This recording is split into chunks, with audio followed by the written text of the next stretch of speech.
Okay.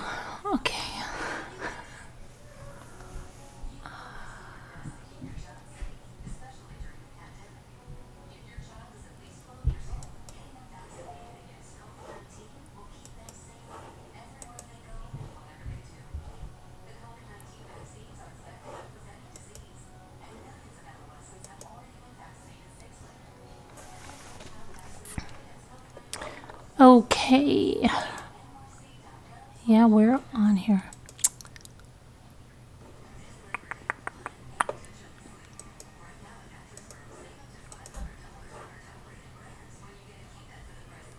Alrighty. I'm just going to go in and do a couple of things here.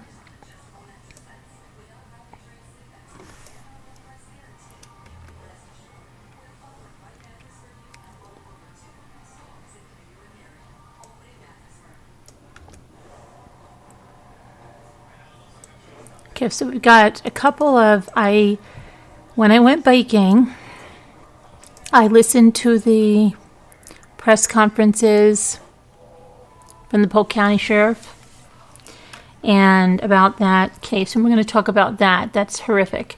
And we're also going to talk about the Murdaugh developments where the father was shot, okay? Let me see here.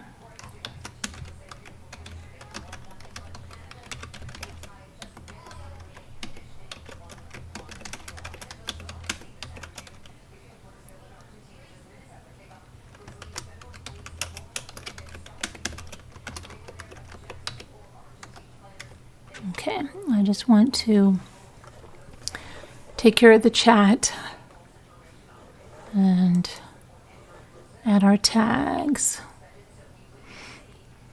Hope you're doing well. I did get my, well, you know, if you saw my hawk video on the wire, the telephone wire, the electric wire, you'll see that I did get to ride my bike, and it wasn't bad. Jimmy said it was 64 degrees. It didn't feel that chilly, and the problem is I rode for like an hour and 15 minutes, and got dark it's dark, getting dark at 7:30, 7:45. It's starting to get dark here, and it was a cloudy, foggy-ish day today. But I was glad I got to ride. Okay. Let me just put this in. And it's going to be beautiful tomorrow. So I may even get to swim and ride tomorrow. So that'll be good. Because I think our swim days are numbered. I don't want to say it, but I do. I can't believe it's Labor Day. I remember this day like 2014. I remember that clearly. The kids were going to school, but the next day, and we had a really, really nice day on a Monday. Sometimes it's cold on a Monday, and then it usually, if you get in one other weekend after that, I remember on the first day of school, they came home and they jumped right in with their first day of whatever it was, cards. Let me see now. What am I looking for here? I'm looking for my tags here that I just import here. And then maybe if we get done with this early enough, I'm thinking maybe we might try a flower or something, or a craft or something. I know I promised before. Well, I didn't promise. I said maybe I can do that, but I wasn't able to do that because my bike ride took longer, and then I had talked to some friends, and so I was like tied up longer than I thought. But there's always tomorrow to start over again. Unless there's not. Alright, that is a stupid song. There's always tomorrow. Because sometimes there's not. Okay. Jimmy? I don't think Jimmy's in there. Jimmy's doing his exercises. Alright, so let me get over here. Now I just have to, I know Sharon, I'm going to do it. I'm going to do if Sharon's there, she's probably like, hurry up, the chat, I told you.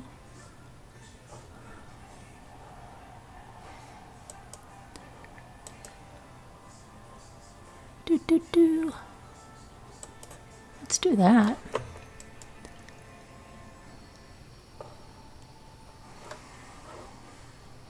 Okay, now let me get over there. Okay. Thanks for the comments about the craft room. Appreciate it. Because there's a lot I have to do. And look, okay, there we go. Here's my chat. Hi, Steph Burns. Hello there. Linda Uribe, Joe Glover, Jessica, Nicole Griffith, Kathy, Sandy Gorski, GB, you're late. Kubi, Kathy in LA, Isabel, Linda Gelb, Sandra K. One Feline is your first time here. Hello there. Chelsea, Juju Positive. Hi, Juju Positive. I think I saw you last night come in real fast. Buttercups, haven't seen you in a few. Chelsea, Bigfoot, Sharon. No, there's Sharon. She's here. Linda Gelb, Nana Patty, Georgie RG. First time here, welcome. And Cheevers. Let's see. Are you, Steph Burns, are you related to Jackie Burns? Flo, how are you? Barbie Lynn, hi. Aurora Rodriguez, moved 2. Let's see. Nana Patty. Gosh, Jimmy. Jimmy? Jimmy? What? That's way too loud, please. Okay, honey. Thank you. Deborah Vancouvered in. Let's see. Christy Cadrain, hello there. You've been tending to your mama and trying to take care of yourself. Well, that's good. Good. Okay, so how many of you have heard what happened in Polk County? So real fast from on the bike, right? It happened in Lakeland, Florida. And this guy, I want to get his age. Let me see what his age is. He was a veteran of, here, I'll put this over here. Let me see if I can. Oh. Do you know the Polk County Sheriff, Grady Judge? He's a great guy. He had a press conference and actually 2 press conferences. I just want to get that it was Saturday night, and I know that this guy had a bulletproof vest on and everything. But I'm just going to go through it because I was listening as I was riding my bike. I couldn't take any notes. Okay, so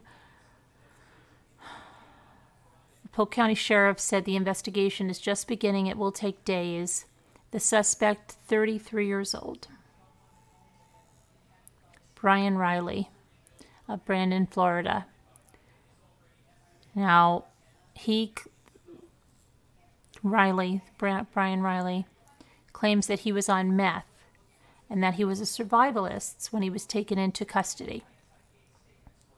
Riley's girlfriend and family also say he was an honorably discharged Marine who suffered from PTSD and in the last week or so believed that he could talk to God. However, Grady Judd said that Reilly was very in tune with his statements and admission, playing word games with them at the interviews. Yeah, he said, he may have been an honorably, discharged veteran. He may have fought for his country, but now he's like, I think he used the word, I'm not sure if he used monster, but you know what I mean. Okay, or despicable or something. The victims, at one point, he told the deputies that the victims begged for their lives, and he killed them anyway. Yeah, it was horrific. 3-month-old baby was killed, and what's really horrific is that I think there was a 10, he said, one time he said 11, one time he said 10, so she's 10 or 11. Girl that belongs to this family that happened to be at a relative's house. So I'm thinking her mother, father, and her little brother or sister were all killed. Let's see. Yeah, Grady Judd said the man was a rabid animal, is what he called him. The crime scene was easily one of the worst he had ever seen, and I remember he said, I always, you hear the things are horrific, but this is truly horrific. He said he would never get the visions out of his mind of the mother killed, holding her 3-month-old infant killed, the family dog shot and killed, and the other people. I believe it's the man was in that house, and then I think there was a neighbor coming across, and he was shot and killed too. Okay, so the sheriff's office received multiple 911 calls about an active shooter at around 4:30 a.m. Sheriff's deputies, Lakeland Police, the SWAT, and other agencies responded to the area near the Fulton Greed Road in unincorporated Polk County. Now, according to the report, the deputies came under attack when they arrived near a residence. They also heard a woman screaming. This was the mother of the 3-month-old. And the sheriff said that there were 100 rounds that were fired between Reilly and the deputies, who they said was in camp and bulletproof vest. The suspect was shot once, but no law enforcement officers were injured. Eventually, deputies were able to get into the house, and that's when they found... See, here's... They say they found the 11-year-old girl in the house who told deputies there were others in the house. But when I was listening to the press conference on the bicycle, he said the 11-year-old girl was, unless there's 11 and a 10-year-old girl, because he clearly said the girl was at a relative's house. Well, let's read this.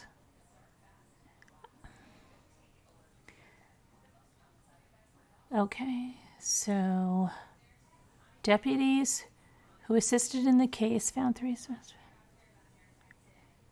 Those are not suspects. You know what? I don't know what. This news isn't right. They're not suspects. They're victims. That's a really bad typo.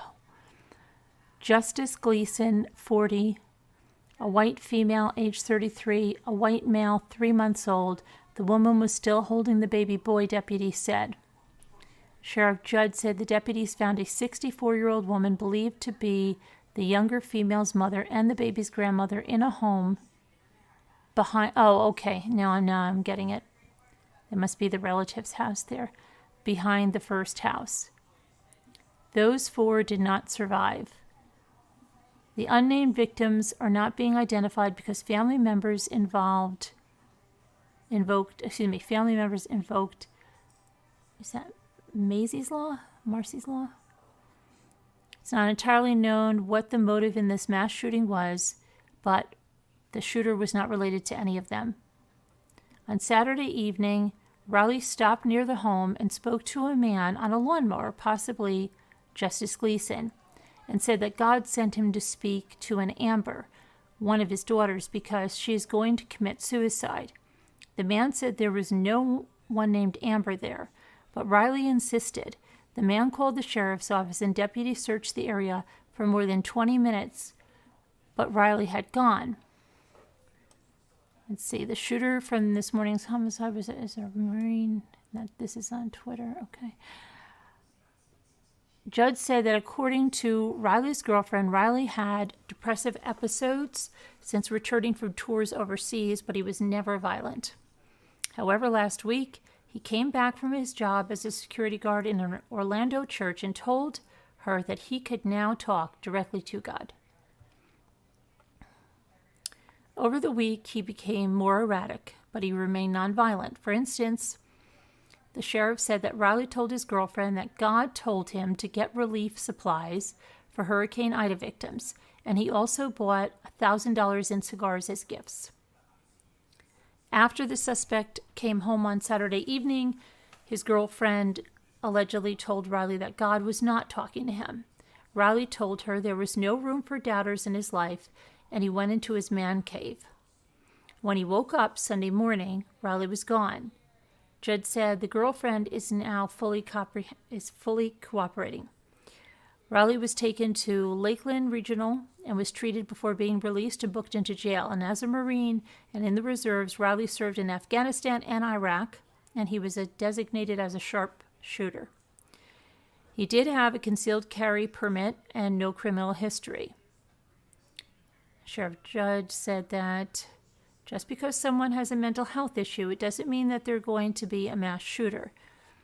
The reality is this nation doesn't now see that. No, see, I heard that. And whoever did this reporting, and I'm surprised. I thought it was going to be a Mickey Mouse thing, but it is a station. I'm not going to name it because it's not too good. I heard that part. He said just because a person has a mental health illness, it doesn't mean they're not going to be charged or prosecuted or be responsible for that. That's what I believe it was. It was that he was saying that they're not going to just weasel out of this. That's what I heard. Okay, I'm paraphrasing, but it wasn't that he said mass shooter. That's not what I heard. But I was riding my bike, so I don't know what to say. The reality is this nation doesn't do enough to help the mentally ill. That I heard him say. However, it was clear the crime scene rattled Sheriff Judd. The normally fearless, blunt sheriff at one point said he probably shouldn't say much more about his thoughts on the suspect. Yeah, he said he couldn't even, what he wanted to say was not going to be fit to say, basically. Okay, so let me see here. So I want to see about that 10, 11-year-old.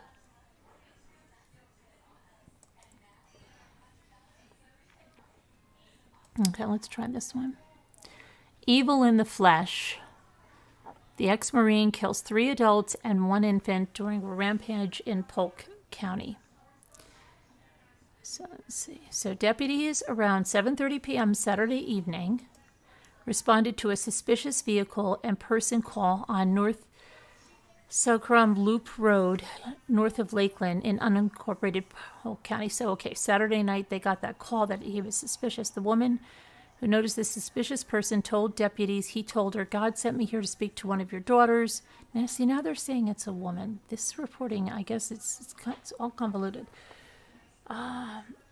However, by the time deputies arrived, the vehicle was no longer there. That's the same. Several hours later, around 4:30 a.m., a lieutenant responding to another scene a few miles away heard a volley of automatic gunfire. Deputies responded to the scene, and shortly after, the sheriff's office received calls of an active shooter and initiated its active shooter protocol. When deputies arrived on the scene, they found a truck on fire, and they heard a popping noise. Deputies also noticed breakable lights lining the path from the road to the house.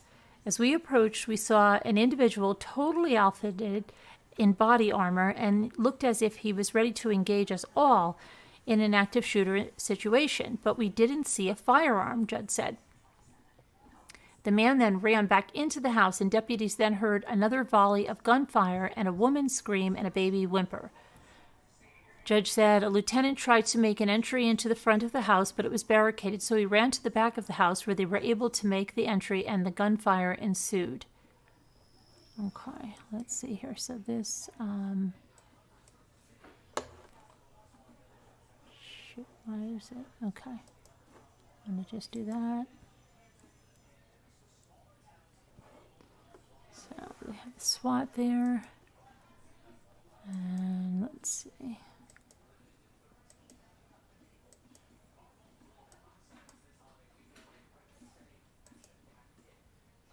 Okay.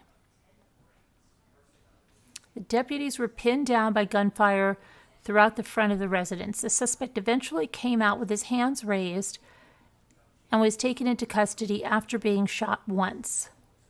Deputies inside found an 11-year-old girl shot multiple times who was still alive. She was eventually transported to a Tampa hospital where she is still believed to be in surgery. Okay, wait a second. So at least did the two siblings survive then? Because they're saying the 11-year-old girl, and then I clearly heard the sheriff say a 10-year-old girl who was at a relative's house. Deputies then found a man, woman, and infant in its mother's arms in the house, all shot to death. The victims were huddling and hiding in fear in the house. The 3 victims were a 40-year-old male, a 33-year-old female, and a 3-month-old boy. The family dog was also fatally shot. Deputies then went to the house behind it and found a 62-year-old woman shot to death, who was later identified as the woman's mother, oh my goodness, an infant's grandmother. So that was the grandmother. Deputies are still looking for a 5th child around 10 or 11, and yes, they found that child 10 years old at a relative's house. So pray that that 11-year-old makes it through that surgery, and at least they have each other, because just for that's good. The whole thing's horrific. But at least the 2 can have each other. Judd later identified as the gunman, 33-year-old Brian Reilly, a former Marine who served for 4 years before being honorably discharged, and then he served 3 years in the reserves. He was deployed in Iraq in 2008 and in Afghanistan 2009 to 2010, and was a designated sharpshooter. He most recently worked as a bodyguard and a security officer. Judd said authorities located his girlfriend of 4 years who was absolutely, totally cooperative. His girlfriend told deputies that Brian had PTSD. Hang on one second.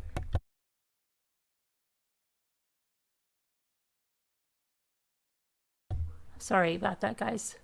He has that so loud. Hold on one second.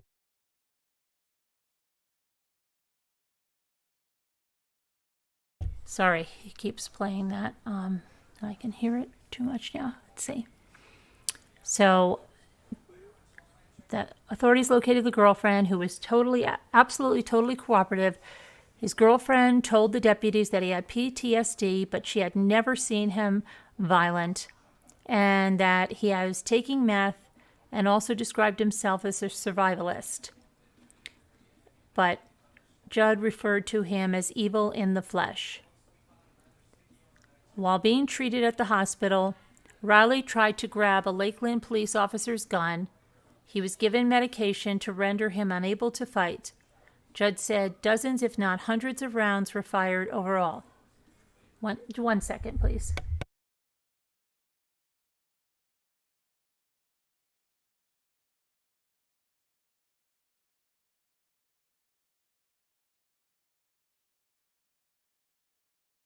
Sorry, guys. So this was a horrific incident. State Attorney Brian Haas said during a news conference on Sunday, "Our community and many families are hurting this morning. We are committed to working closely with law enforcement, getting to the bottom of this. I know there are a lot of questions, more questions than answers at this point, but the bottom line is we're all going to work together. We're all going to provide support to the families of the victims, and we want answers, certainly, but we're going to get justice for the victims and for our community." Okay, so I'm wondering if... So the 10-year-old I know was found, according to what I heard, and how is the 11-year-old? I really hope he or she is okay. I'm just trying to see if there's... Let me just go over here to something. Polk County... Polk, let me see here, newsroom. Let's go to the newsroom at Polk County.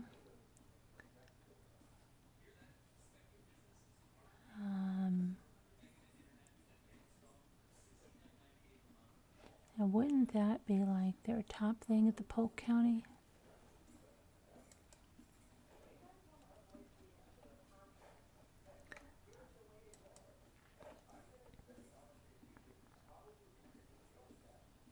Can we do this? Here's a little bit of the... This was from... That's just from the 5th. Because there was another one.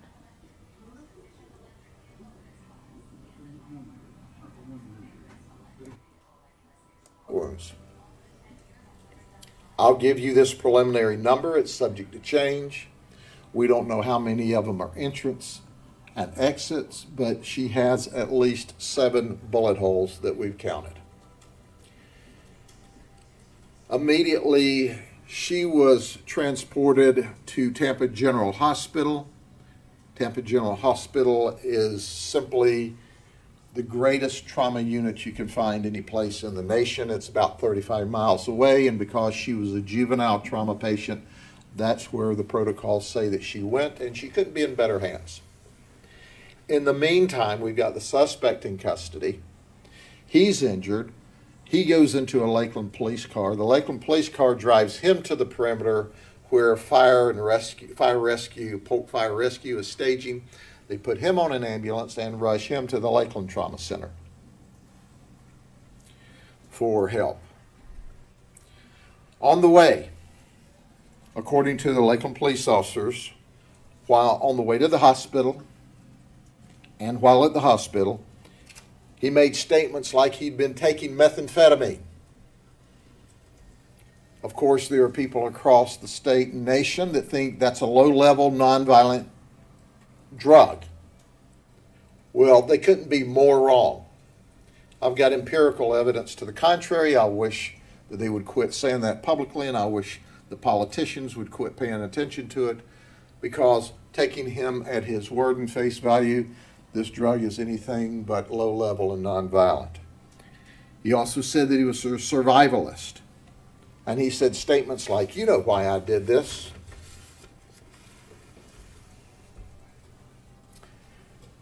So we worked to secure the scene. We were significantly concerned about booby traps because it was evident to us that with him laying out this pathway for us, he wanted to draw us into an ambush. So it took a period of time for us to deal with that issue. The 11-year-old little girl, when questioning her, made the statement that there's 3 more people in the house who are dead. And they were. So let me stop there for a minute and go over what we know about the people in the house. The suspect, first and foremost, is Brian Reilly. He's 33 years of age. Brian went into the house and he shot and killed number 1 victim, who gave us permission to release his name, Justice Gleason. Justice is 40 years of age. Then he shot, and this is in no specific order. Our victim number 2 is a white female whose family doesn't want her name released. She's 33 years of age. Victim number 3 is a white male that's 3 months old. I went into the crime scene and saw victim 2, the 33-year-old white female, holding this infant in her arms, and them both deceased. Then there is another small apartment or house behind this house, to the west of this house. The suspect had gone in there and shot and killed victim number 4, who was a mother and the grandmother to the infant. She is 62 years of age. And of course, I told you about the white female, victim 5, that was 11. She is a student, as I'm told, at Lake Gibson Middle School. She has undergone surgery. I don't know if she's still in surgery at this hour. She's certainly expected to recover, and we thank God for that. But in addition to that, if he's not evil enough, he shot and killed the family dog. And if the ironies aren't horrible enough, this is one more bit of horrible irony. The dog's name was Dog. And the dog was named after one of our canines that was shot and killed in the line of duty, along with the canine handler in 2005. So let me tell you about Brian Reilly, the information we know at this time. He was a Marine. He did 4 years of service and was honorably discharged and did another 3 years in the reserve. He was deployed to Iraq in 2008, Afghanistan during 2009, 2010, and he, during that period of time, was designated as a sharpshooter. He's currently employed by ESS Global Corporation in executive protection, as a bodyguard, and to provide security. We located his girlfriend, who was absolutely, totally cooperative, and she said she had been dating him approximately 4 years.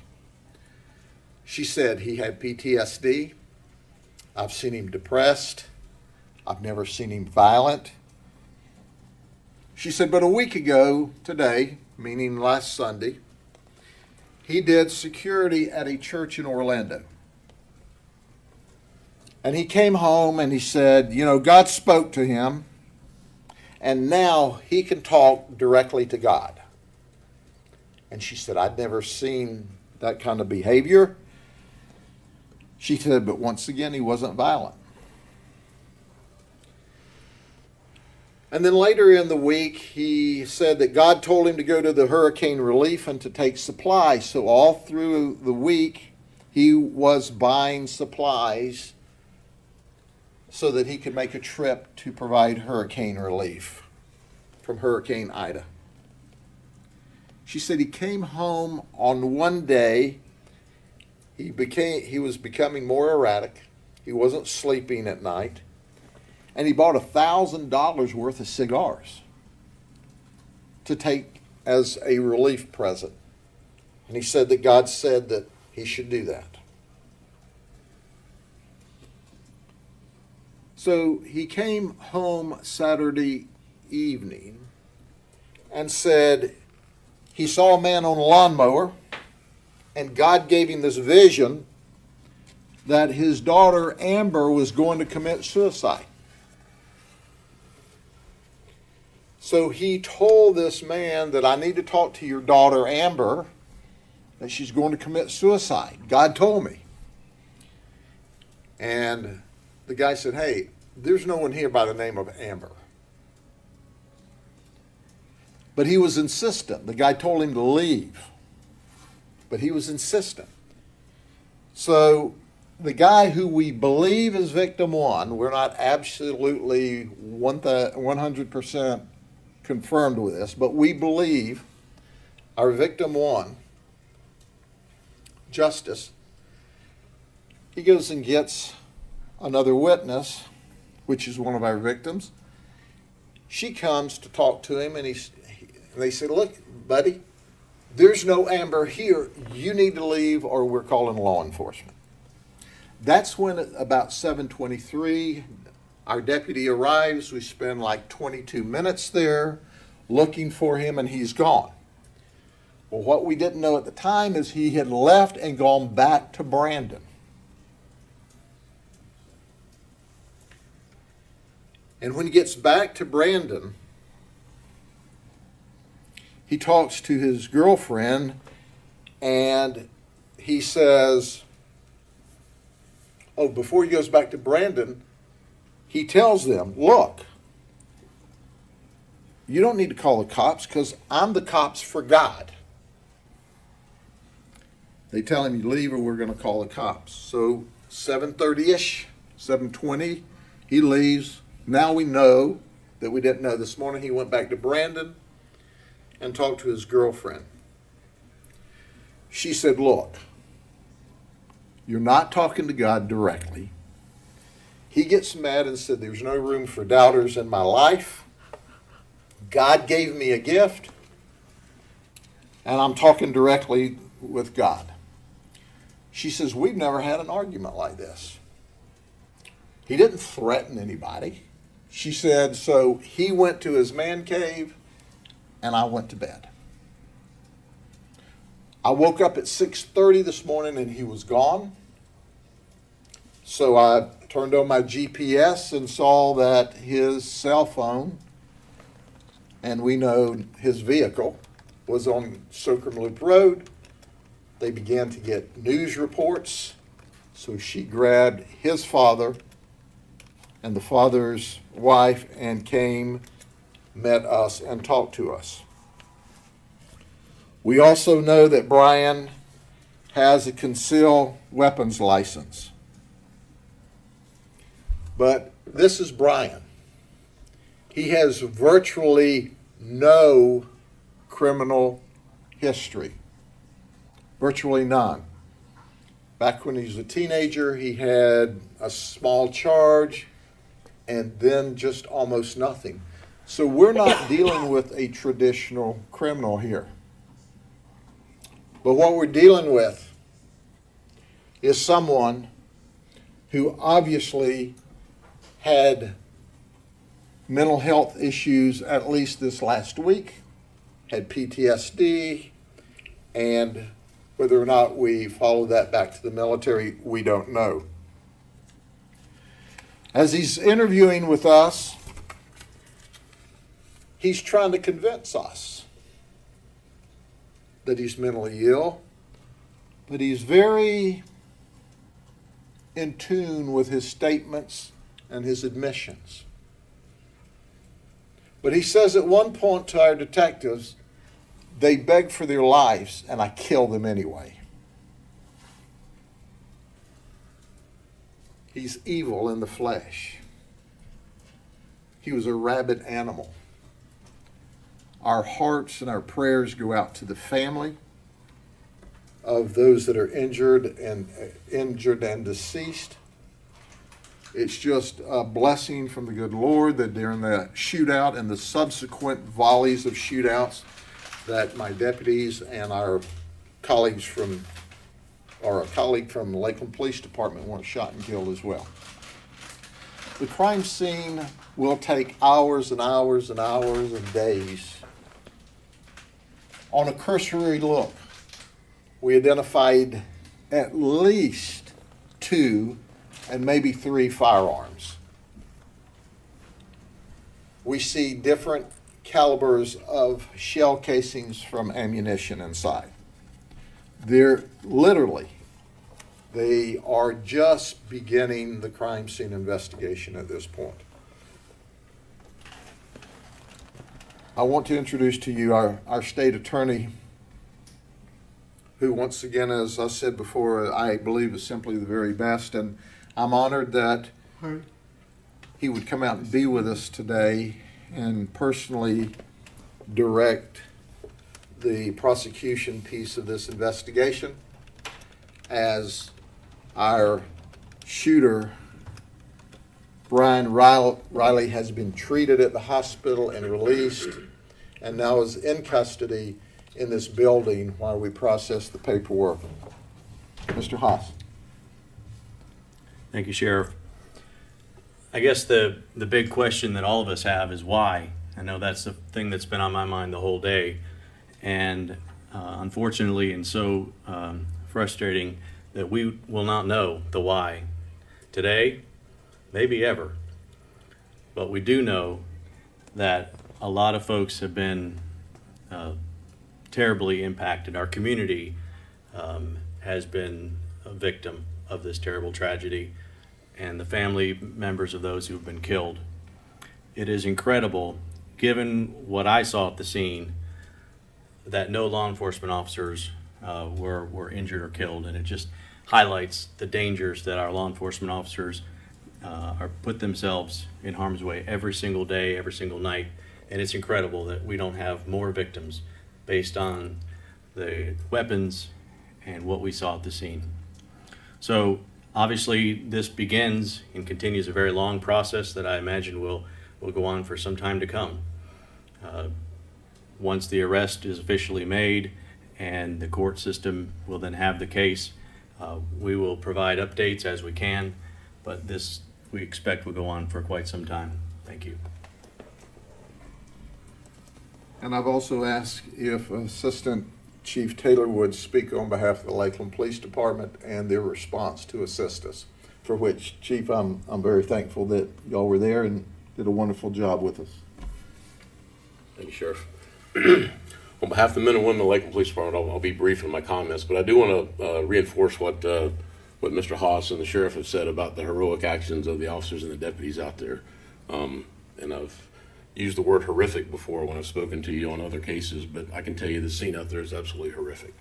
And it would have been more horrific if we'd have had deputies or police officers injured, and by the grace of God, I don't know how they weren't. I mean, the deputy, the lieutenant engaged in a firefight right in the doorway, the back door. You know, he chose to make a heroic entry into that house, and then we have other deputies that were willing to run towards the gunfire. So I can't compliment the heroic actions of those folks that were at the scene.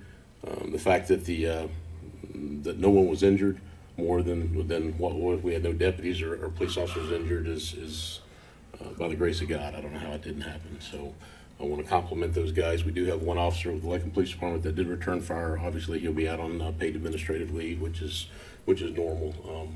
And then the other two officers that were there from our agency will be returning to duty tonight if they feel like it. So, again, thank you for coming out, and thank you to the Sheriff's Office for doing a tremendous job on this. As Sheriff said, there's a lot of work that still has to be done. They're going to be out there the rest of the day and maybe into the next several days working on this scene. So, but thank you for coming out. The name of your officer who provided support? We'll provide that to you later. Yeah. Yes. Yeah, the suspect's name is Brian, B-R-Y-A-N, Reilly, R-I-L-E-Y. Brian is 33 years of age, and our victim is Justice, J-U-S-T-I-C-E, Gleason, G-L-E-A-S-O-N. He's 40 years of age. Are there any other questions for Mr. Haas or?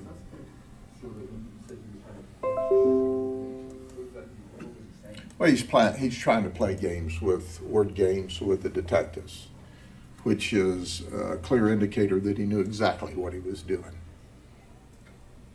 He said they were begging for their lives. Why he still? He hasn't. He just explained that they begged for their life and that he shot and killed them anyway. And the interesting thing, and we don't know the answer to that, and I underscore, we don't. And as Mr. Haas said, we may never know. How did he end up at that house?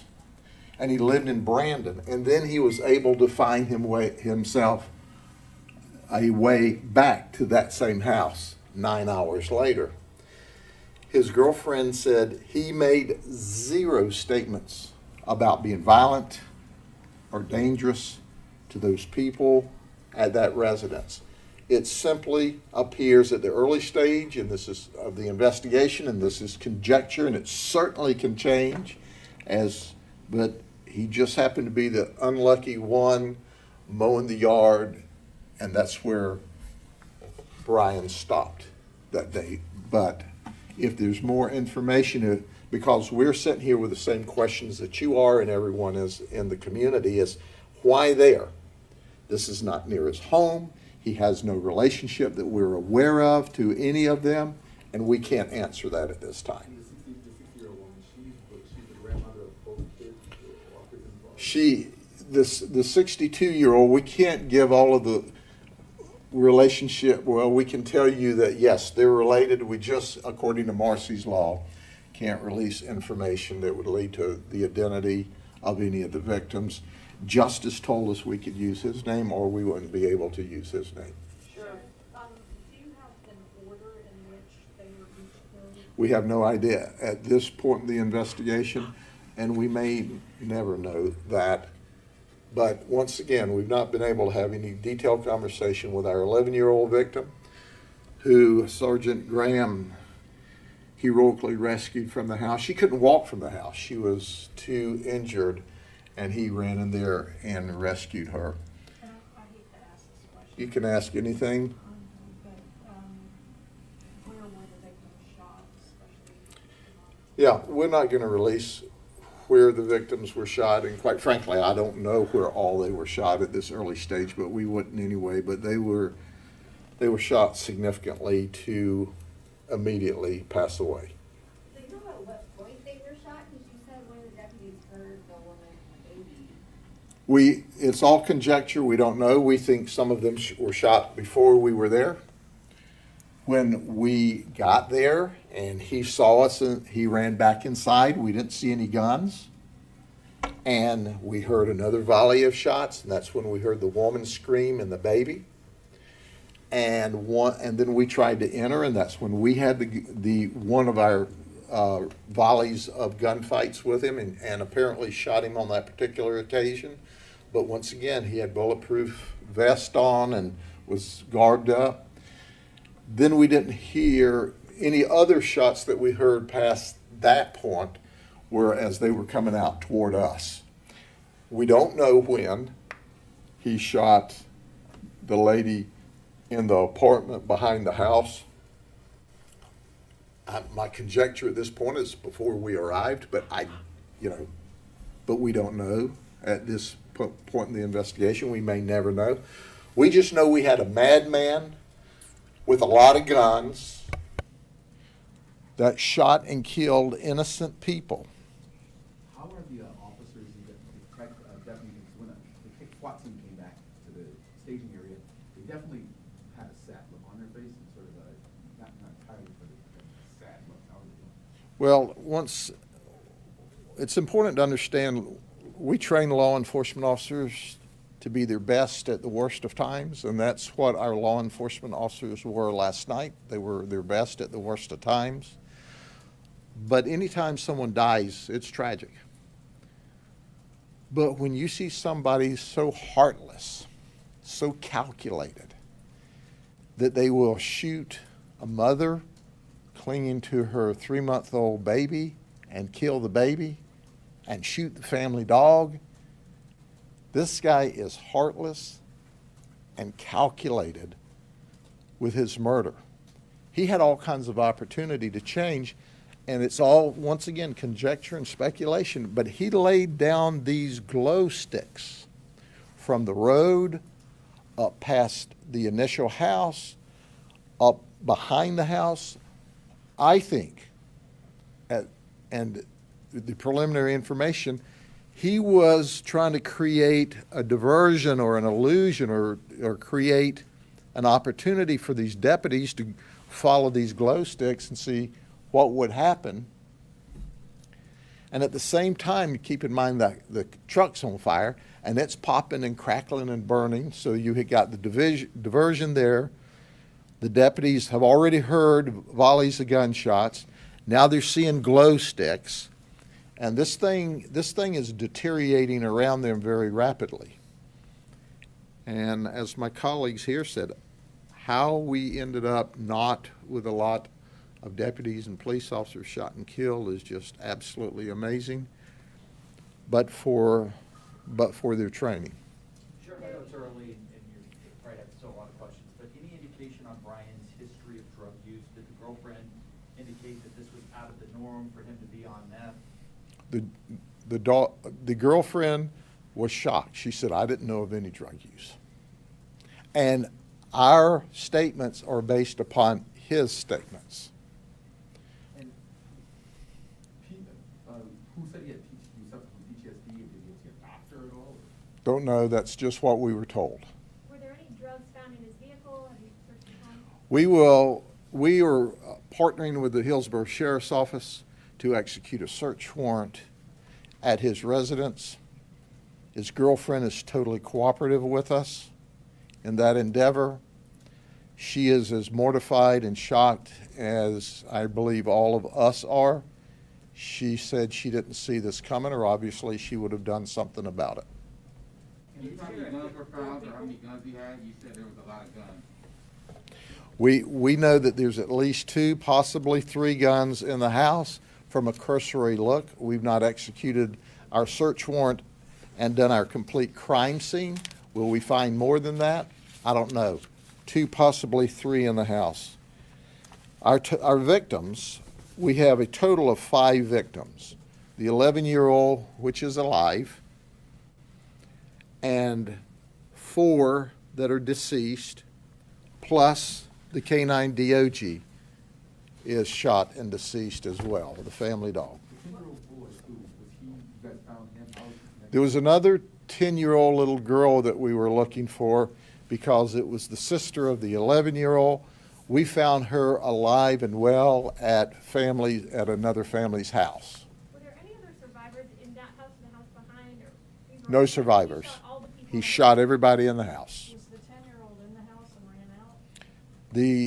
The 10-year-old was never there at all. We just knew that there was a sister that was unaccounted for. She was never there. She was at a relative the whole time. She was not involved in it in any way. Can you tell us in what rooms each? I don't think it'd be appropriate to talk about where we found them at this point in time, but we can tell you that they were huddling and hiding in fear. The guns, the gun that was used, or the guns that were used, I know you mentioned rapid fire, things like that. Were these high-powered, rapid-fire type? Yes, they were, and we will obviously be doing further analysis. I anticipate once the crime scene work is complete, we'll probably have an update and wrap up this information and hopefully be able to show you the firearms at that point in time. So we have, to my knowledge, at least 2 people in the last 10 months who are mentally ill, who have gone in and just slaughtered people. What is the solution to this? Well, first and foremost, when I was asked if you didn't hear the question, that we've had 2 people in the last 10 months that where the mentally ill people have gone in and slaughtered them. It's important to underscore, just because you have mental health problems does not mean you're not criminally liable. He's criminally liable. He played word games with us during the interviews to try to set a defense. That doesn't work. But at the end of the day, when you look, this guy, prior to this morning, was a war hero. He fought for his country in Afghanistan and Iraq. He was a decorated military veteran. And this morning, he's a cold, calculated murderer whose girlfriend of about 4 years, it's not like she's just known him a month or 2, said that, yeah, we've noticed that, that occasionally he has a little depression, and their words, PTSD from the war. But the reality of it is this nation doesn't do enough for those that are mentally ill. Now, there are millions that have mental health episodes that don't do this. So because people have trouble with their mental illness doesn't mean they're going to be a mass murderer. This was a mass shooting. This was an active shooter event. But my goodness, as horrible as it is, we see mass shooters at theaters and at churches and at schools and at businesses. But who would ever think in a community with a 49-year crime low that you would have a mass shooter at 4:30 on a Sunday morning in a quiet, safe neighborhood? And it's evident when you look at his lack of criminal history. So when we're dealing with these active shooters, these active assailants, these are not traditional criminals. Criminals are criminals. They're thugs. They'll steal. They'll use drugs and take your stuff. But a normal, what I call run-of-the-mill garden variety patch thug and criminal is not a mass murderer. This guy was a mass murderer. And tomorrow, a lot of news reporters will try to ask the question, is this connected to what happened in the last couple of weeks in Afghanistan? And did he lose his mind because of that? What would your response be to that? My response would be that that would be conjecture at best, could be folly or fantasy, that because there was no communications at this point in the investigation that tied this conduct to our last couple of weeks in Afghanistan. But what we do know is we have a guy who was becoming delusional. And his girlfriend said he progressively got worse as the week went on, but still he wasn't being violent according to her or threatening any violence. Do you know where, you never say where he was hit at or where he was struck at the? No, and quite frankly, I don't know at this moment in time, but he was treated and released. So, and it might have been that the injury struck him via his bulletproof vest that he was wearing. I just don't have that information at this point in time, but he was treated and released. He also, as I said earlier, while in the hospital, went from being calm to jumping up and trying to grab one of the Lakeland police officers' pistols, who was gracious enough to work security on him while we were still at the scene. And the Lakeland police officer had to fight with him in the emergency room. Sheriff, you've been in law enforcement a long time. You've seen a lot of things. I guess I'm just curious how, where this ranks, because every tragedy is awful to the people involved, but what you think about this in looking back at your career? Well, you know, I've done this job my entire adult life, and I've seen a lot of tragedy and a lot of sadness. And there's things you can't unsee. I will never be able to unsee that mother with that deceased infant in her arms as they both lay there dead. It is a horror of the utmost magnitude. So I have seen other horrible events before. This ranks in the top 10, top 5, maybe top 3. It's sad when anyone dies at the hands of a murderer. This man's evil in the flesh. It was total unprovoked mass murder. And there's not enough adjectives or descriptives to point out how angry I am with him or how sad I am for the family. And anything I said would certainly, anything appropriate to say, certainly is not fit for television or social media. And I've said some pretty outlandish things before. And to keep from going down the path about how I really feel, I should say nothing. What kind of dog was it? Big dog. Big family dog. I don't know. I saw it. Deceased. It was a very, very large family dog, but I don't know what kind it was. It wasn't evident to me from looking at it what breed it was. Anything else? Sheriff, you said that they had reported that they did call law enforcement when they saw him in the neighborhood.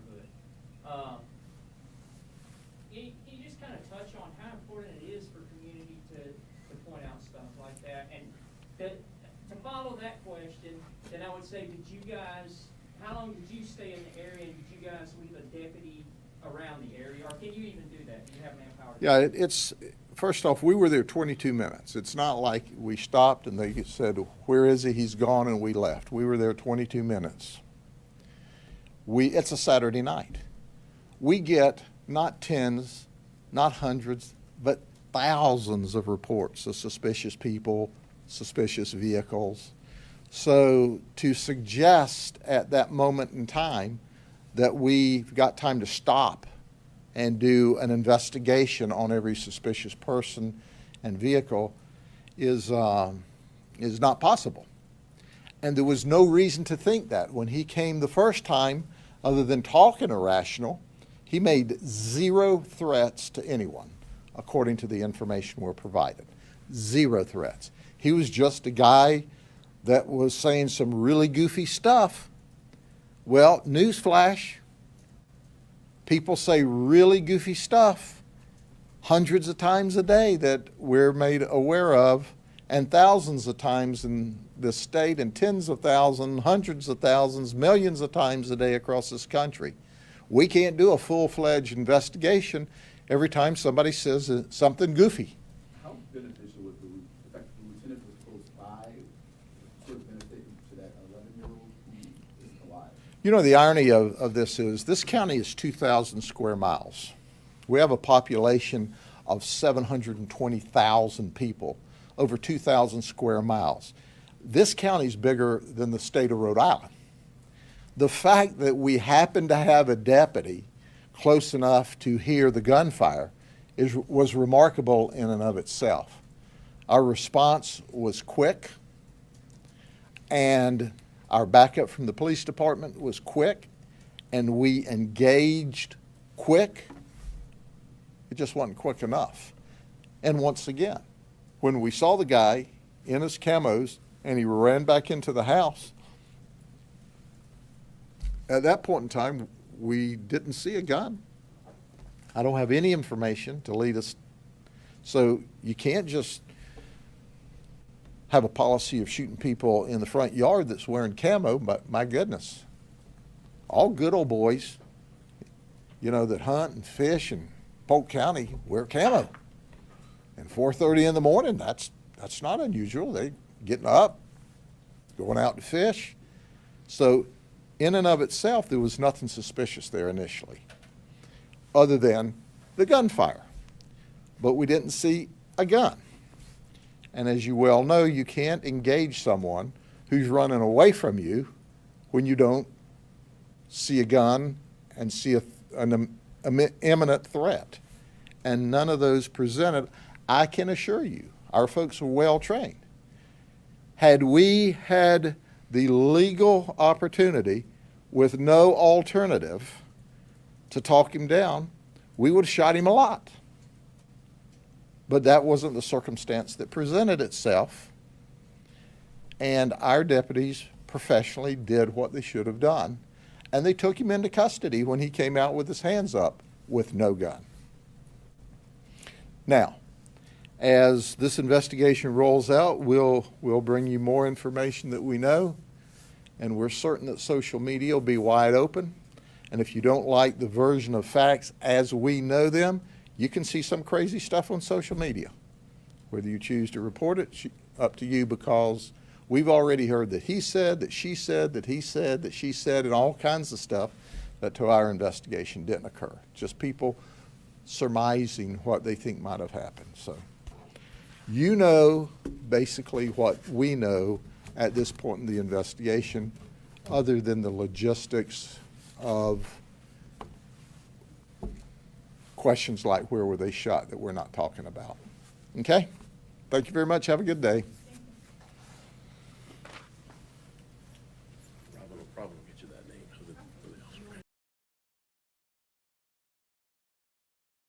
Okay, so, yeah, that's really a crazy thing.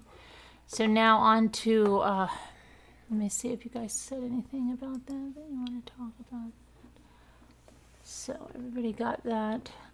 Police are not allowed to shoot. Well, no, Carol, there's another sibling. So there was a 10-year-old and an 11-year-old. So at least they have each other. And he said the 11-year-old is expected to survive. So that's good news that they at least have each other. And that they're not, one of them is not left all alone. At least they have each other. And hopefully maybe the maternal grandfather, I don't know if he's alive, and paternal grandparents, aunts, uncles, hopefully. So, prayers for that.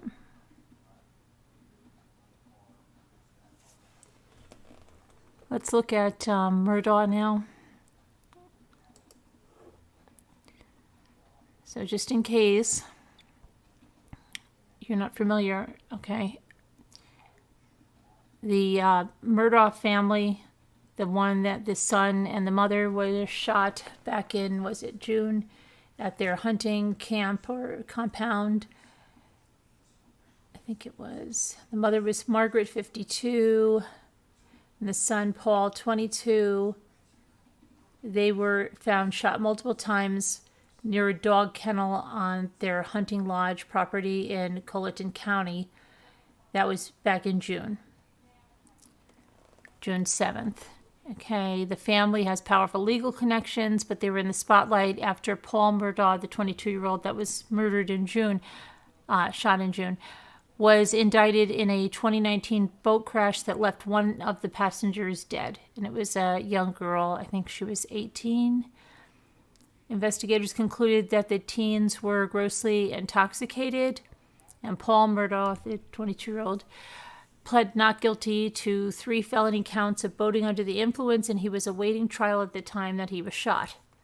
Okay, so you've got just the father and the son, the other son left, okay, after that. And now the Alex Murdaugh, the father, whose wife and son were fatally shot nearly 3 months ago, suffered a superficial gunshot wound to the head, and he's expected to recover. It said that he dialed 911 at 1:34 p.m. on Saturday, and he told authorities that he had been shot while changing a flat tire on a rural road in Hampton County. And that's South Carolina. His father and grandfather were top prosecutors in the state's 14th Circuit. He serves as a part-time prosecutor in the same office. He was flown to Memorial Health University Medical Center in Savannah, Georgia, for treatment of a superficial head wound.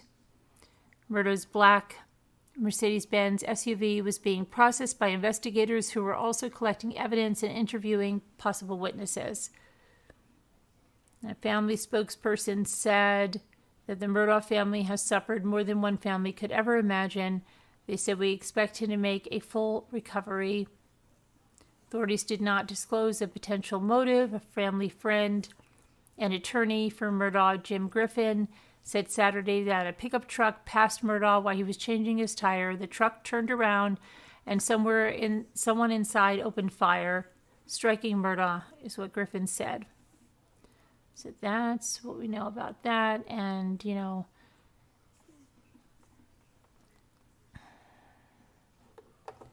but that's that.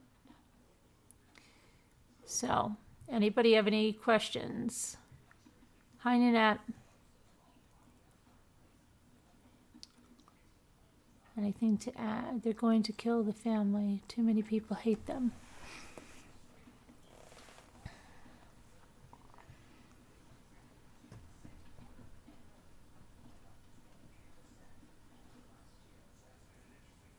Hi, Debbie D. Haven't seen you in a while. Nurse of all trades. Sandra K.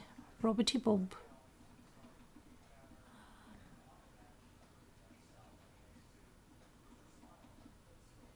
Anyone else?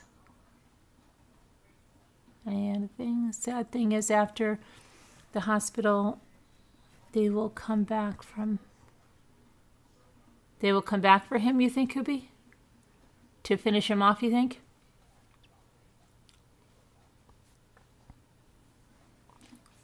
Jenny Ross says, "You see his car." You see whose car? Murdaugh's? Alex Murdaugh's? Linda Uribe, hello there, says, "No questions, just so many killings." Well, yeah, it's crazy. Let's just see if there's any other updates. I told you about, I wanted to update you about that publisher. I want to check that out myself right now, because what I heard is that she drowned and the dog drowned. The dog was found drowned.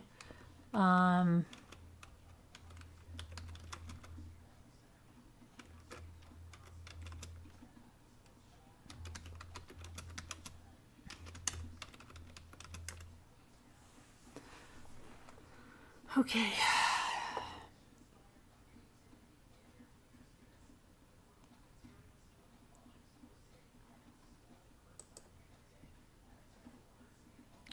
So it says Vermont State Police found the body of Erica Seyfried, on 36 years old, in the Saxons River on Monday. An autopsy report came back on Thursday afternoon stating this is last week, that the cause of death was drowning and the matter was accidental. The body of the family's 7-month-old golden retriever, Jules, was also found on Wednesday near the site that Erica's body was found, and Jules is also presumed to have drowned. And Erica was from Brooklyn. She was vacationing in Westminster with her husband and her dog. It's just a little sketchy to me that she went out at 11 a.m. for a walk with her puppy, and she wasn't reported missing until 8 p.m. and they were on vacation. I don't know. There seems like a lot of time lost if you're on vacation. I don't know.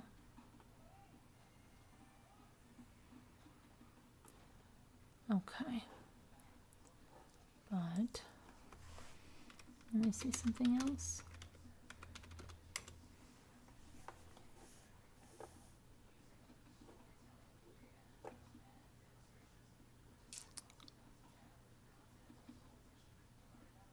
Uh-oh. Hey, where's Sassy Darcy? Are these kids still missing in Minnesota? Let's see if that 4 kids missing in Minnesota, they could be in danger. Well, let's check. Maybe they'll be found safe. I don't know. Hopefully, right? Authorities in Minnesota say a mother and her 4 young children could be in danger, and they're asking for the public's help in finding them. Erica Harrington and her 4 children, Landon and Carter, 8, they must be twins, and Briella, 3, and Delilah, 2, are believed to be traveling together in a 2015 Hyundai Sonata. The vehicle is white with a black top and has a Minnesota license plate BWD364. They may be traveling with Robert Harrington, who is prohibited by a no-contact order from being around his wife and children. There is concern for the children's welfare due to this and other conditions they may be in, the Stearns County Sheriff's Office posted in a tweet. And as of Sunday morning, a Facebook post from the Sheriff's Office said that the family has been shared more than 10,000 times and has received 150 comments. Minnesota court records show that someone by the name of Robert Harrington has a lengthy court record in Stearns County. Cases involving him include allegations of assault, aggravated robbery, theft, fraud, forgery, driving while intoxicated, and drug possession. Robert Harrington was most recently booked into the Stearns County Jail on August 8th, and he is described as a 6'1" white male with blue eyes who weighs 235 pounds. A description of Erica was not immediately available. Anyone that wants to report information, call 320-251-4240 or 911. And this is a picture of Robert Harrington, and I guess we have nothing of Erica. And let's just see if they have any information, if they have been found or anything, which would be good.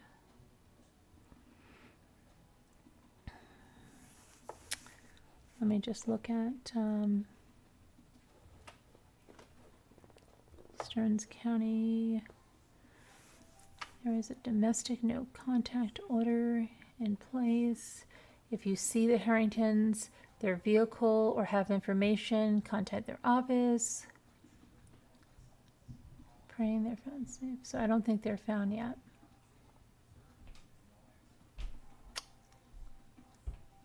I'm not seeing any update that they've been found here. So I'll just copy this tweet if you want to retweet it or whatever. Here, I'm going to retweet it myself. Okay, and I'll just put it, just pop it in the chat. Come on, go over there. Okay. Hi, Muppets and Mental. All right, so let's see what else we have. So, yeah, hopefully they're found and he doesn't do anything. Okay, let me go back to here. Toddler John's, oh gosh. Oh, I can't read that. Oh my goodness, look at this.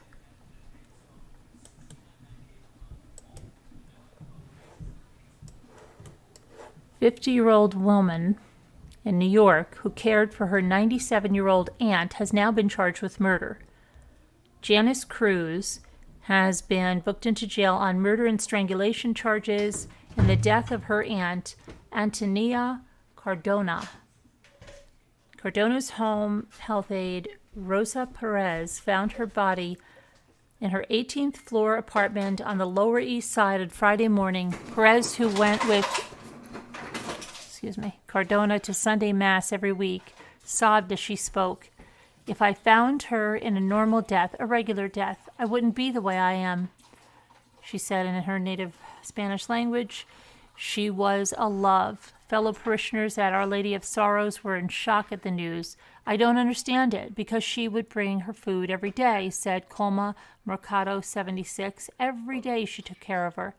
Maria Diaz, 64, said that she didn't initially recognize the name. I didn't know till a little while ago when I saw her picture. Everybody wants to die of old age in their sleep, and somebody robbed her of that. Cruz, who lives in a different building in the same complex, was arrested on Saturday. Neighbors said that she shouted, I killed her, as police led her away. Cardona's grandson, Chris Cardona, said that Cruz often stopped by to help her aunt go in and out of the bathroom. I really hope the cops investigate this well, he said. I don't know 100%, but it had to be about money. Wow. That's not 97. Oh, wow. And then crazy. Mother of 5 shot dead during an argument in New Jersey. Let's see here. 35-year-old New Jersey mother of 5 is dead after arguing with a man who pulled out a gun and shot her. The Middlesex County prosecutor Yolande Ciccone said that Shakir Tyler, 42, has been charged with first-degree murder for the death of Taisha Webb in Edison, New Jersey. He also faces a possession of a handgun for an unlawful purpose charge. Police were called to the home in a residential area of Edison around 7:30 p.m. Saturday and found Webb outside. Life-saving measures were unsuccessful and she was pronounced dead at the scene. Investigators identified Tyler as the suspect. They tracked him down to Allentown, Pennsylvania, where he surrendered to police. Tyler remained in jail in Pennsylvania on Sunday pending an extradition hearing. Investigators have not disclosed a motive for the shooting. Wonder if that's sad. Oh gosh. Okay. Body parts are missing.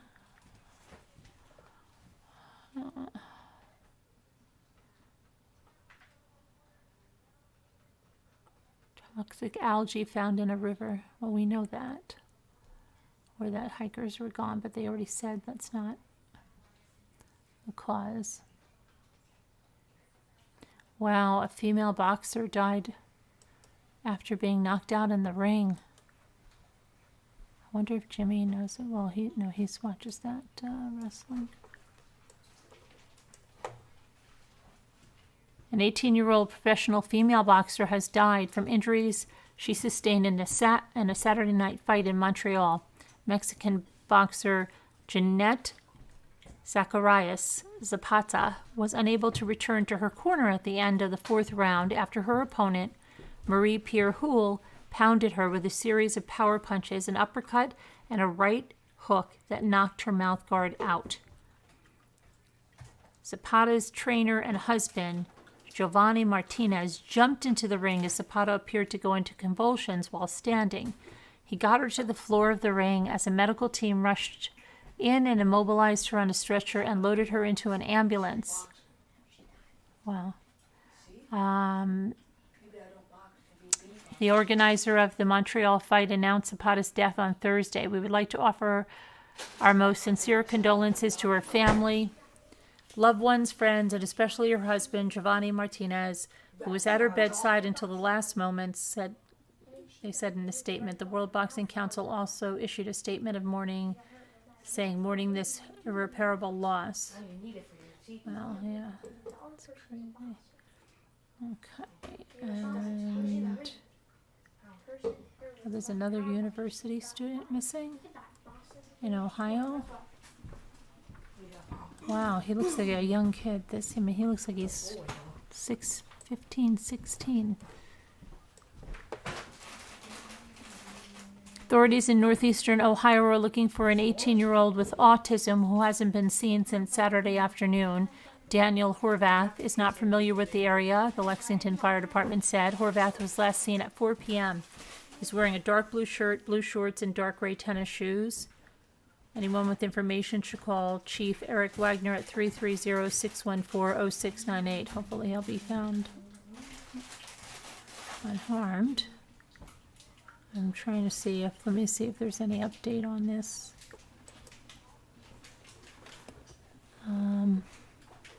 Still missing, it says.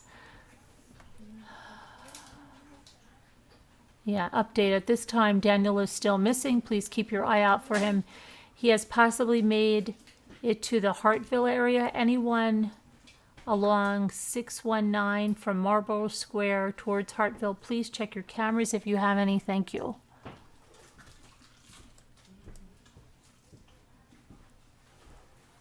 Okay.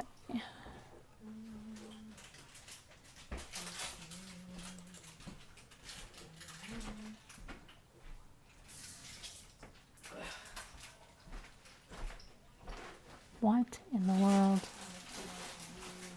Oh my goodness, this is crazy.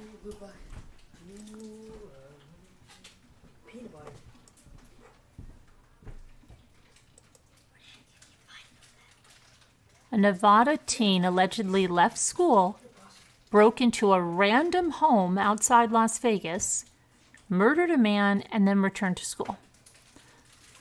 The bizarre murder has left the father of a young boy dead and the family searching for answers. Authorities allege that on August 27th, 16-year-old Ethan Goyne forced his way into the home of Virgil Guintu, 48 years old, in Summerlin, Nevada. The break-in occurred around 10 a.m.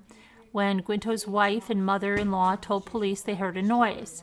Guintu had recently returned home after dropping off his 9-year-old son at school, went to investigate the noise, and that's when he was allegedly stabbed by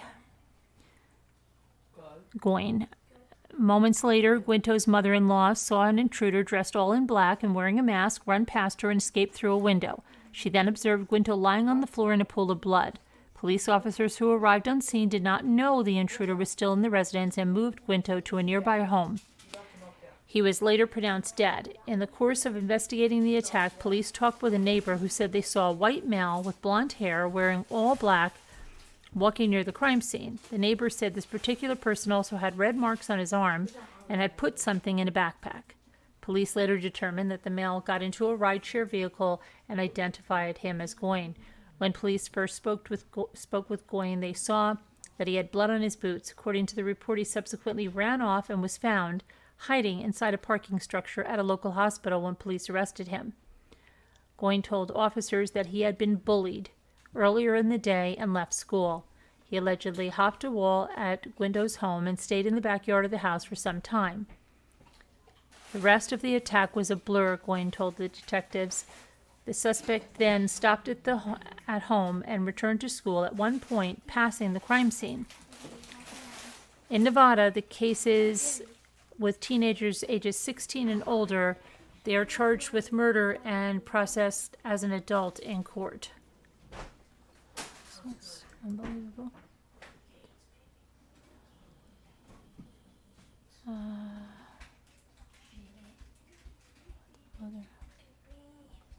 North Carolina.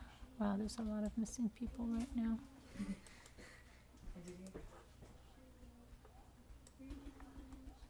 So, Wilmington, North Carolina Police Department is looking for a 24-year-old woman that they say is injured and possibly endangered. Jennifer Lynn Grover, described as 5 foot 6 inches tall, weighs about 130 pounds, with blonde hair and green eyes, was last seen wearing a black tank top and shorts. Investigators said she was last seen on Friday night. She's suspected to be with her boyfriend in a silver Ford Explorer. Detectives ask anyone who sees her to call 911, or you can call the police department at 910-343-3609. Well, hope she's found safe. See. And then I guess there was a standoff in Utah. Wow, this is turning to be an hours-long standoff in Utah ended Saturday afternoon with 3 people dead, including possibly the suspect. Police were called to a home in Mill Creek at about 6 p.m. when a man who had been visiting the home ran to a nearby police precinct to report a man was shooting inside the home and that people were dead. The man also said an elderly woman was outside, and when the Salt Lake County deputies arrived, they went in and brought the woman out while the man inside shot at them. The man periodically shot at officers outside throughout the night, but none were injured. No officers returned fire. At about 3 p.m. on Saturday, after the situation had been quiet for some time, SWAT members sent drones into the house and found 3 people dead. Based on the suspect's description, it appears that the suspect is one of the deceased people. Investigators believe the other 2 people were killed before police were called to the scene. Investigators believe all 3 people found dead are believed to be relatives. Police say one was a woman about 50 years old and the other 2 are men, one about 50, one about 30. The younger man is the suspect. Rivera said the suspect was extremely armed with various firearms and a lot of ammunition. Officials are now trying to determine how the shooting played out in the home, and they will release more information later. The Unified Police Department Lieutenant Sean Manwaring praised the officers who braved gunfire to rescue the elderly woman. We have officers who put their own life in peril to go in and rescue someone thinking nothing of themselves, their lives, or their families. He said they went in and rescued someone, and that was heroic and incredibly brave on their part. Okay, so let's see here. And then we talked about Murdaugh. Yes, okay. What's that about? Former wrestling star who died this... Wow. So there's a wrestling star who died. And a boxing star. Stalker murders... Oh. Yeah, we looked at that one. The stalker that got murdered by the Instagram. But let's see. This is a wrestling star. Female wrestling star. She was a former wrestling star. She died this week. She was found with a gunshot wound to her chest. Authorities on Thursday found the body of 46-year-old Shannon Spruill, whose ring name was Daphne Unger, in her home in Norcross, Georgia. I feel like this is deja vu. I think I remember this. Police went to the home and met with Spruill's mother to conduct a welfare check. The night before, Spruill streamed an Instagram live feed in which she appeared to express suicidal intentions. Do you guys understand? I'm all alone. Do you not understand that? She appeared to be holding a gun and later added, remember, my brain goes to Boston. At her residence on Thursday, officers knocked on the door, but there was no answer, so they left without trying to gain entry.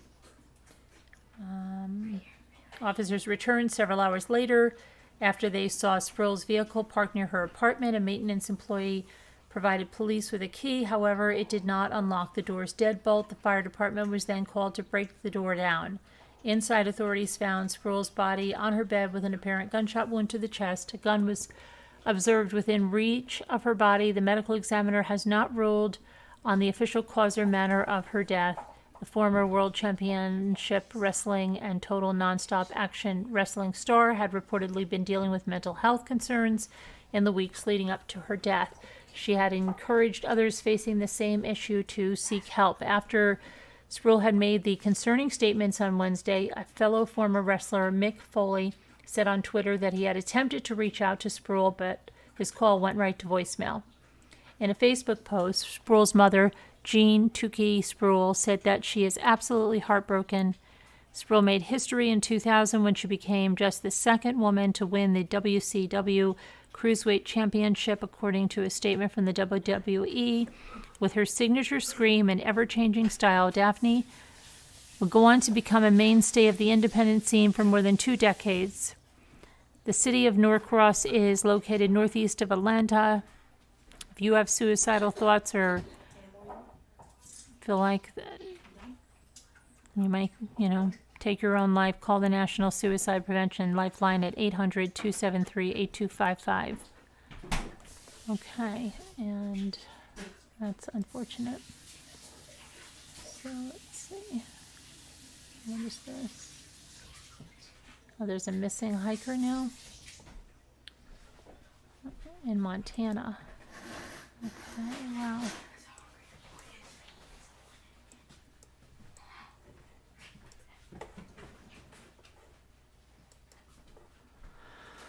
Okay, Montana authorities are searching for a missing woman who vanished from the Glacier National Park. Jennifer Coleman of Richmond, Virginia, may have gone hiking on August 30th or the 31st around the Logan Pass area.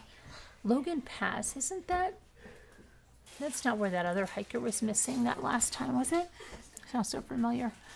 According to the Glaciers National Park spokesperson Gina Kurzman, park rangers found Coleman's vehicle in the Logan Pass parking lot, but they aren't sure if that's where she went hiking. Sounds just like last year. Coleman failed to check out at her designated time at the campsite and reportedly failed to pick up her dogs.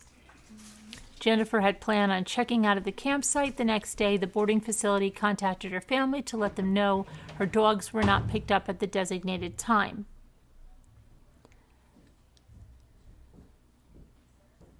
Search efforts were underway on Friday. Search teams from the Flathead County Sheriff's Office to Bear Air, the Flathead National Forest, and the Flathead County Search and Rescue.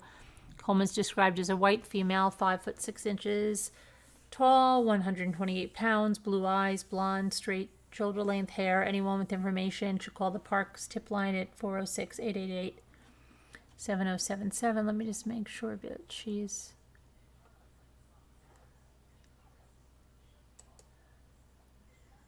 Oh, there's a weird, the Facebook post is not available about that. So I wonder if she's, let me just see, I'm just going to see if she's been found.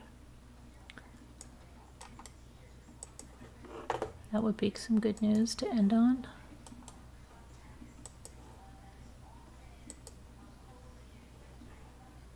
Oh no, it's not a good update. It's not a good update.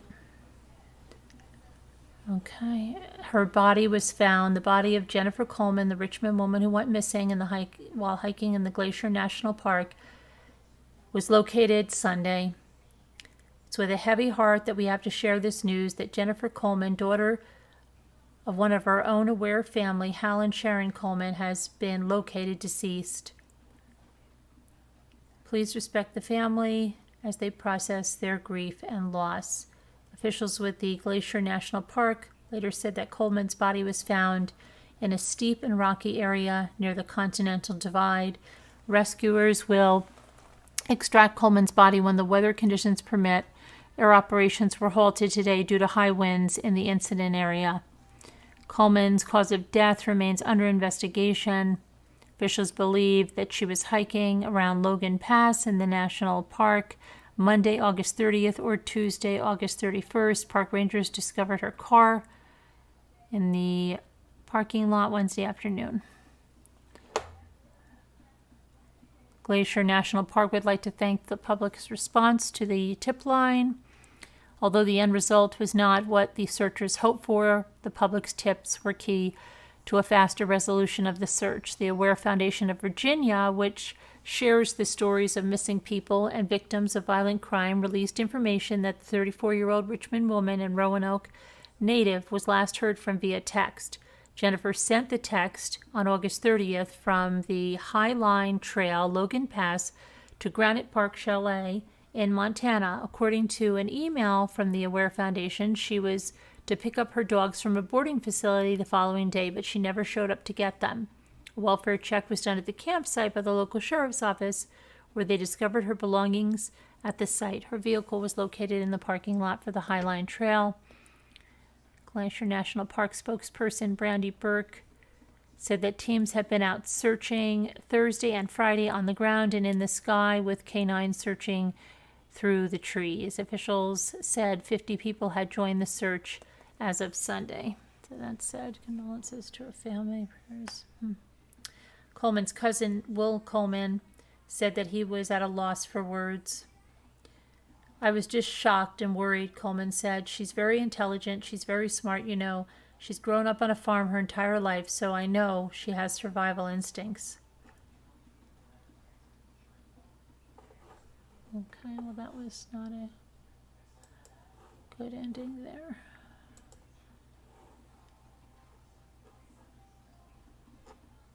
Hold on one second. Mercedes Lane. Let's see what we've got here. Come on. The babysitter of 11-month-old Mercedes Lane has been charged with the little girl's murder. Justin Miller appeared in court on Friday on the murder charge and was ordered to remain in jail on a $500,000 bond. Justin Miller was originally charged with child neglect causing death. The baby's parents, Kenneth Lane and Tiffany Coburn, have been charged with neglect. Baby Mercedes' body was found last month in a remote area of Stark County, Indiana, 3 days after she was reported missing, and after the arrests of her mother and father and babysitter Justin Miller. Miller reportedly led investigators to Mercedes' body. An autopsy revealed that the little girl died of blunt force trauma to the head. Court documents say that the parents dropped Mercedes off with Justin Miller on August 12th so the parents could have a break. Justin Miller said he and the girl were at a motel in Plymouth until August 14th when he took the baby to a house in Mishawaka. Miller told police that he woke up at some point that day and found the little girl dead. He reportedly left the child's body in a wooded area of Stark County later that day. His next court date is in October, and the parents are due back in court on September 15th. Very sad story. It's crazy.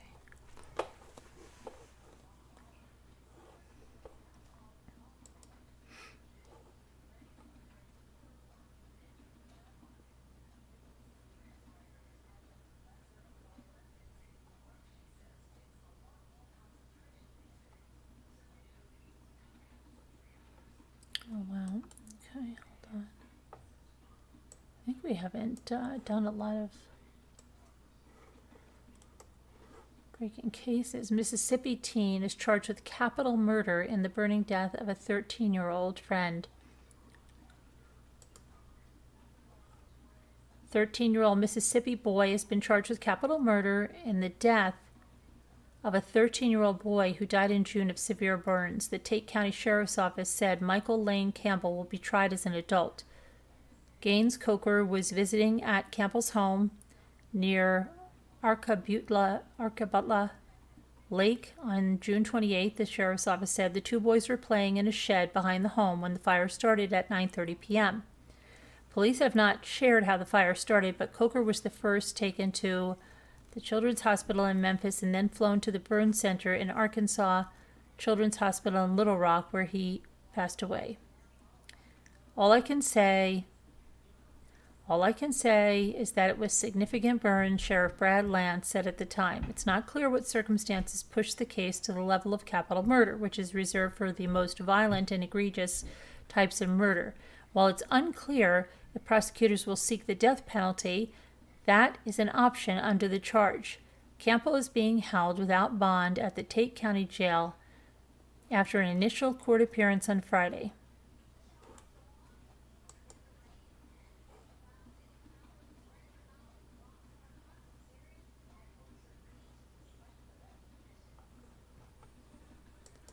And then we have something in the Parkland County Parkland shootings.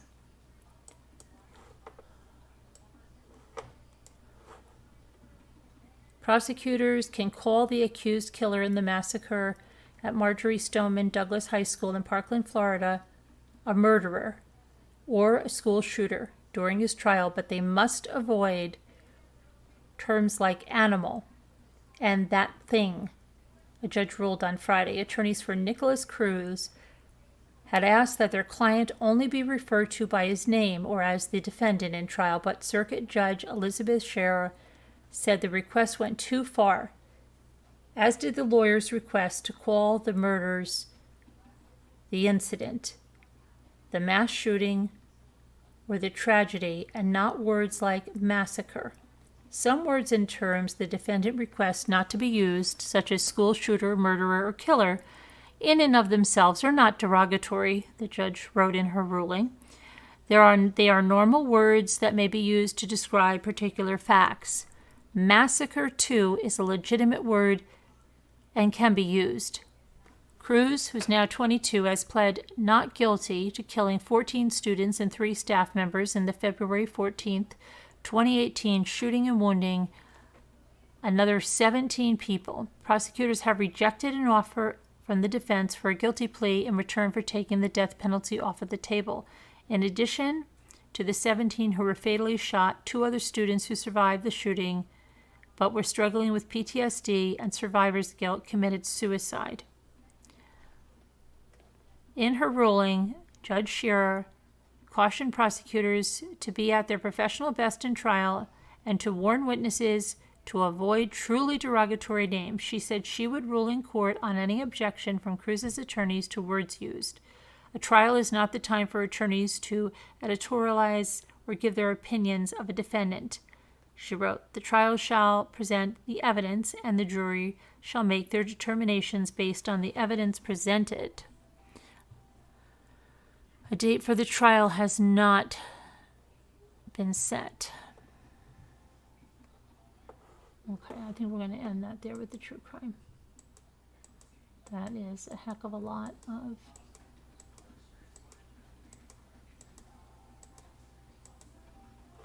crimes. All right, I'm going to pull this over here and see. Night's still young. If somebody wants to call in, and we'll hold on a minute. We'll exit there. We'll go over here. Over here. Okay.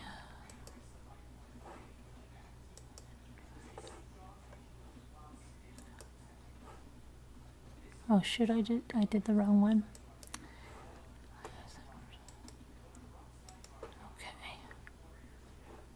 All right, come on.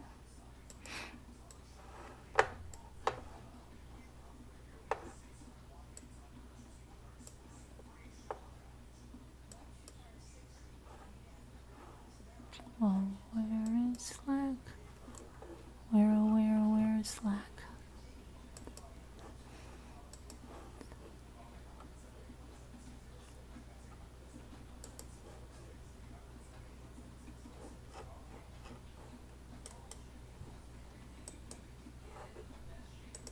Okay. So the number's in Slack. Let me get back to the chat.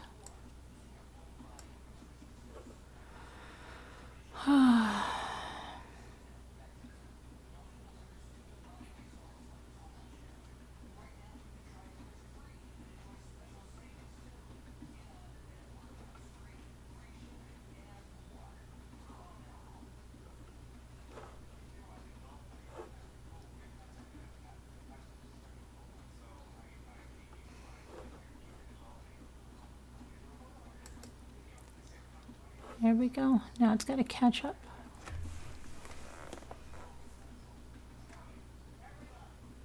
Wow, it's flying because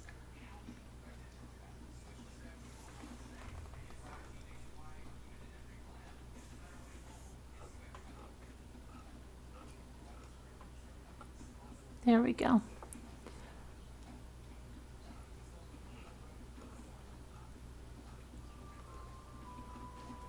Well, then let me fix something for you guys because I'm just going to have to fix something. So we can do this, and that should help. Okay.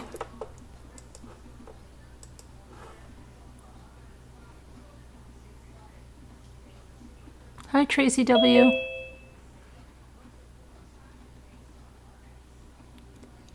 Yeah, Mike, she's still feeling okay. She said that she was freaking out because she thought she lost her sense of taste because she ordered some Thai food and she tried the Thai food and she thought she couldn't taste it. So then she freaked out. So she grabbed some peanut butter and she put some peanut butter in her mouth and she could taste the peanut butter. So she felt better. So now she said she was going to make herself some minestrone or something, but she wants to make very bold flavors so she can make sure she can taste them. Yeah, I think losing your sense of taste is just got to be the worst thing. Because, oh my gosh, like permanently. You know, of this thing. I don't mean the worst thing in the world, losing your sense. I mean just with this thing, if it's a lasting, except for dying. You know what I mean. Oh my gosh, that didn't come out right. But no, it's like one of the things, being that they're saying she's not expected to, get very sick, hopefully she had vaccinations, that it would be, not good to lose your sense of taste, because especially when you cook a lot like she does, then she can't taste anything. Hi, everybody. Hi, Carolyn. How come you got me playing on there? What? You've got me playing on there. Hi, Mimi. Hi, Nana T. Hi, WD. That all rhymed. Tracy W. Sorry. Okay. But I said to her, why are you because she's like, oh, what should I have? I said, do you feel sick? She said, no. I said, well, then maybe. Because I'm thinking, if you don't feel sick, but then you start treating yourself like you're sick, I don't know. I'm like, shouldn't you just try to carry on? I don't know. I don't know what to say. Hopefully she doesn't get symptomatic and gets. Could I just say hi to a couple of people that said hi to me? Yeah, go ahead. Hi, Robbity Bob, Kevin, Tracy W, and Alicia Biso, Muppets, and let's see, Nancy Michelson, and Hi, Nancy. Hi, Heartmate Wise.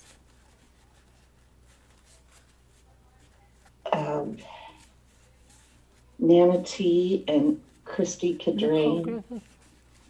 Hi, Alicia. And Tracy W, Sharon, Debbie D, and Hi, VST. Sandra, and Danielle C. And you'll see. Nurse of all trades, Roots, Scootsy Wootsy, he's calling you. Hi, Roots. And somebody else just said hi. Michelle Knighton. Did you work on your flower at all?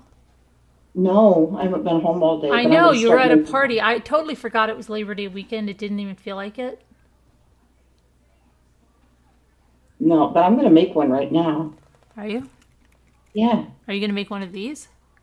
Yes. I'm not stopping until I get it perfect. No marshmallows, Alicia. Sorry. Hi, Linda Uribe, Nancy McMichael, and Nicole Griffith. It's your birthday, Nancy? Happy birthday, Nancy. Yeah, let's sing happy birthday to her. She only wants you to do it, she said. Hi, Carol Clark. She said, I want Scooter to sing me. She wants what? She only wants you to do it. Scooter, sing me happy birthday? Mm-hmm. I hope I'm not roboting because you keep roboting with me right now. I'm roboting? Yeah, but it's just for my stupid You know, you're not internet. You're not roboting. Okay. Wait, who is it? Nancy McMichael? Yeah. Happy birthday to you. Happy birthday to you. Happy birthday to Nancy McMichael. Happy birthday to you. Many more. And hi, Carol Clark. And a heart made wise. Deborah DC. Mike said hello to you. Hi, Mike. Hi, Mimi F. Mimi F said hi to you. I said hi to Mimi. Hi, Mimi. And Ruby Ann and Linda Gelb and yes. Okay. You said hello to Mike? I'm gonna it too. You said hello to Mike? Yeah, I did. Hi, Mike. Okay. I didn't hear that. Did you see where I was right Robert T. Bob? tonight? Carol? Yeah. And I was the diversion. Robert T. Bob? Did you say hello to Barbie Bob? Linda Gelb? Hi, I Linda sure Gelb. did. Steph Burns, how about her? I did. Okay. No. Hi, Steph Burns. I asked Steph Burns if she's related to Jackie Burns. I didn't see the answer. Are you? Hi, Ruby Ann. Did you say hello to Deborah Vancouverden? Hi. Deborah Vancouverden's in the house.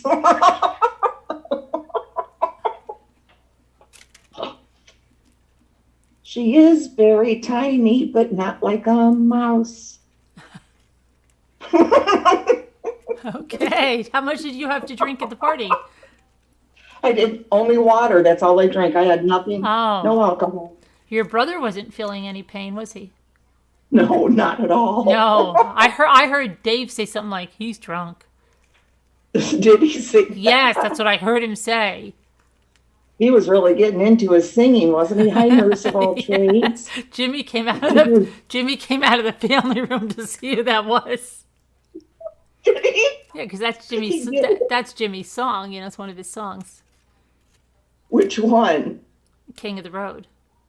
Oh, what is it? Yeah, so he came out. Did he start laughing? No, he just came out. I saw him come flying over, and then he just started looking over here. He didn't say any. He just looked, and then he just listened, and then he walked away. He didn't say a word. No, I'm not a Leo. No way. Oh, wait, who's she saying as a Leo? Who? Probably Nancy McMichael. Because it's her birthday today. She stopped in to say, my birthday is today. It's a wonderful day.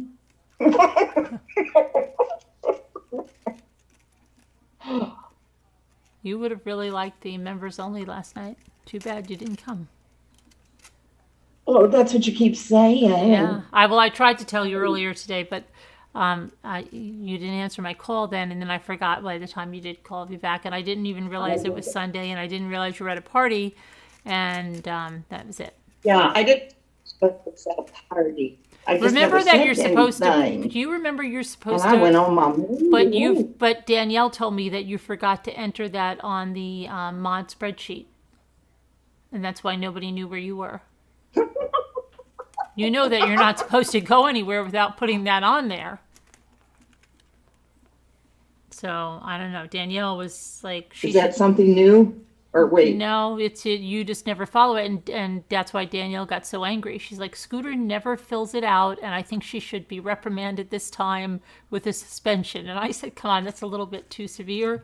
And she was like, I think we should suspend her wrench for like a week and a half, maybe 2 weeks. And I don't know. I just, She's always trying to get me. Yeah, she's a stickler on the rules. Oh, she's not related to Jackie. Carolyn. You're not related to Jackie. Hi, Friday. Hi, E.F. Hutton Grayson. Yes, hi, Friday, and E.F. Hutton Grayson. E.F. Hutton Grayson. Mm-hmm. When E.F. Hutton talks, people listen. Everyone listens. People listen, yeah. Hi, Pitbull Sleuth. Hi, VST. Remember that commercial where they'd be on a plane and Yes. they would say something, yeah, Hutton, and everybody. Yeah, you yeah. know. They would also be in like a crowded restaurant or on Wall Street, and you hear clink, clink, clink, clink, everything was clinking, clankling, and then they go something in that complete silence. And when E.F. Hutton talks, everybody listens. Are you feeling okay tonight, or are you really tired? Why? You look like it. I don't have any makeup on. That's why. See? That's why. If I don't put blush and stuff on, then people go, "Are you feeling okay?" See? I don't have any makeup Right. on. I thought maybe you just were really tired or something. No, I'm not tired. No. Well, what happened in the members live that was so I can't tell you here because it's top secret. you're not allowed to say what? No, I'll message you. I could message you. I could message you. Nothing could have went on. You guys watched Nine Perfect Strangers or We something. did. We watched one episode of that, but then we did other stuff that you would have really, I know, enjoyed. And I thought, well, it's sad that she just left because she would have really enjoyed this. This would have been right up her alley, and Danielle knows it would have been right up your alley. I didn't want to, go to see something I didn't know what was going on.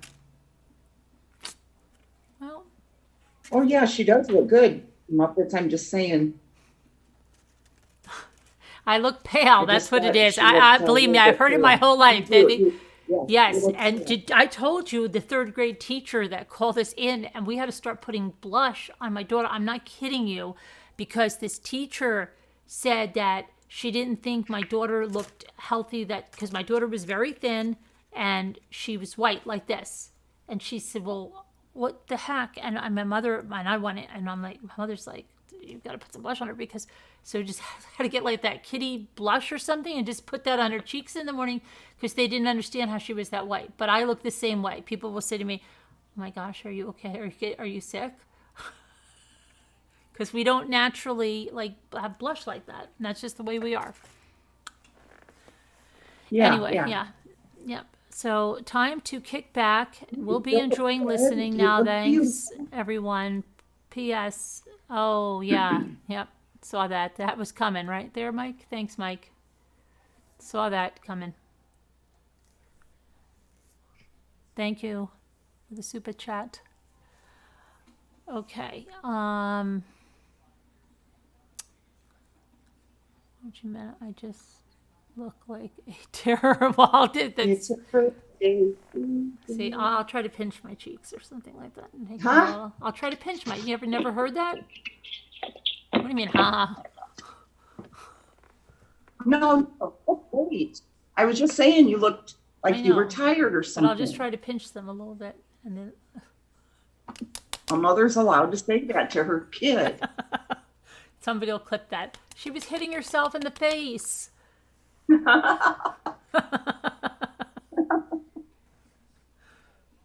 1,000, E.F. Hutton. 1,000. How many do you have to make a community post on your channel? Yeah, 1,000, and then it doesn't just happen automatically. They get, I don't know, sometimes it took you didn't it take like a week or so for them to Oh, yeah. put your community Yeah. thing on there? Over a week, right? Yeah, I think so. Do you want to put community posts on, EF? Your mom pinched your cheeks? Yeah, that's what it was. Pinch your cheeks. I have never watched The Notebook. No, I've only seen a part of it. I don't think I could handle The Notebook. I watched it, but I wasn't I interested. could- They really liked it. Yeah, really? Yes. Wow. I kept losing interest, but at the end, he's like, whoa, really? Now see, I'm like, oh, yeah. I'm like, I think it would be so sad because, like my sister said, it reminded, I don't know, like this, like a couple that had been together, like my parents or so. I couldn't deal with it. Yeah. I wasn't gonna. Yeah, that's like the last thing I want to watch. It really is. That's the absolute. Yeah. I don't want to watch I hear sad ya. stuff. That's like you, Scooter, when you always recommend those channels where people are dying and stuff. It's the last thing I want to see. They pop up into my feed. What can I say? Oh, What? well, no. What? Another one that you're going to recommend that's really sad? No, I'm just saying, this one popped up into my feed like, I don't know, 5 days ago. It's a set, it's, two grown women. They're twins. And the girl, she was talking, and I had the sound all the way down, so it was subtitles. And I noticed, she looked different. She had different features. Well, she has that Treacher-Collins syndrome, so her features are different.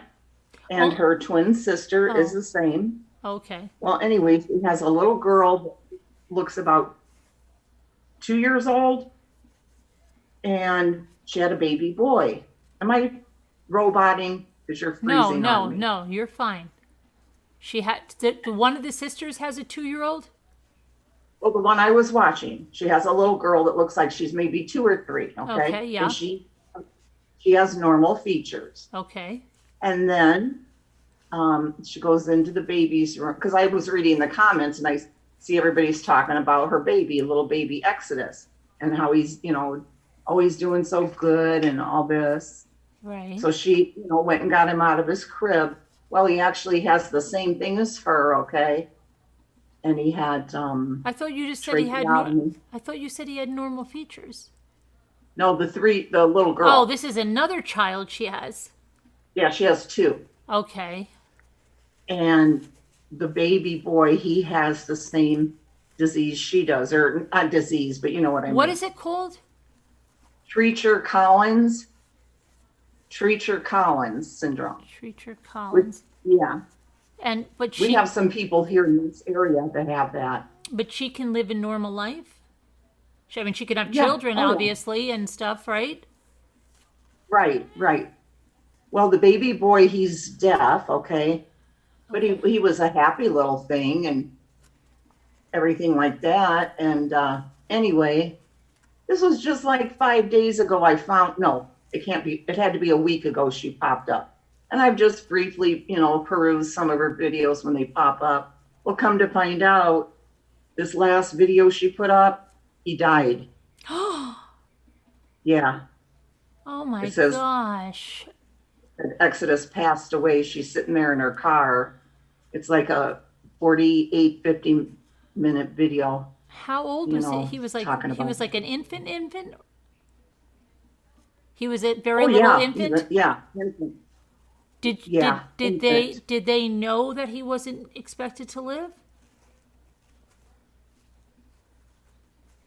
You know what? I don't think so, because everybody in the comments and stuff were talking about how good he was doing, and how she's such a good mother to him, takes such good care of him, knows how to, she showed a video how she would change his trach and whatever, So I don't know. It was sad though. I thought, it figures as soon as I start to watch, the little guy passes, and I didn't watch it. I didn't want to listen to that right now. But came into you, Michelle. But you said she's a twin, right? Yes, she has a twin sister. The only one that I actually watched was the twin sister was coming to visit that day. Okay, and she went to the baby, and he was fine then and everything like that. But the twin doesn't have a channel. They don't do the channel together. Yes, the twin has her own channel, because she was saying, please subscribe to my sister's channel. But I haven't went there, or anything. Yeah. But yeah. But see, Michelle Knighton said it popped up in hers too. She said she actually felt peace or shock when he passed. Poor sweet mama. Oh, really? Okay. Good. I mean, not good, but you know what I mean. That she felt peace. What, Michelle, was he, did they know he was going to die? I mean, was he sick? Did he get the virus? What happened?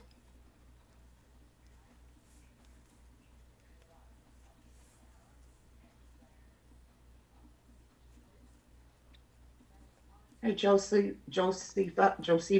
The name was the servant. Sorry.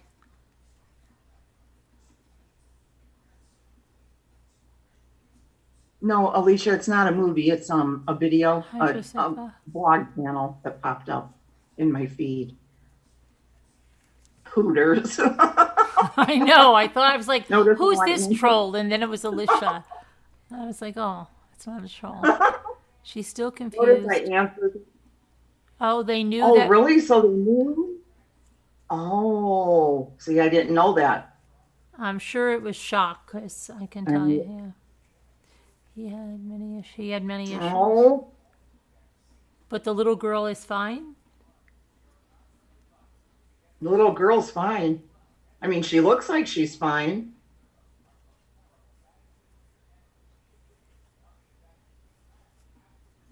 But we have, like I said, we have some people here in my town that have that Treacher's Collins. They have the same type of I'm gonna look. 'Cause I feature, don't know what that. I'm gonna see what that is because I don't.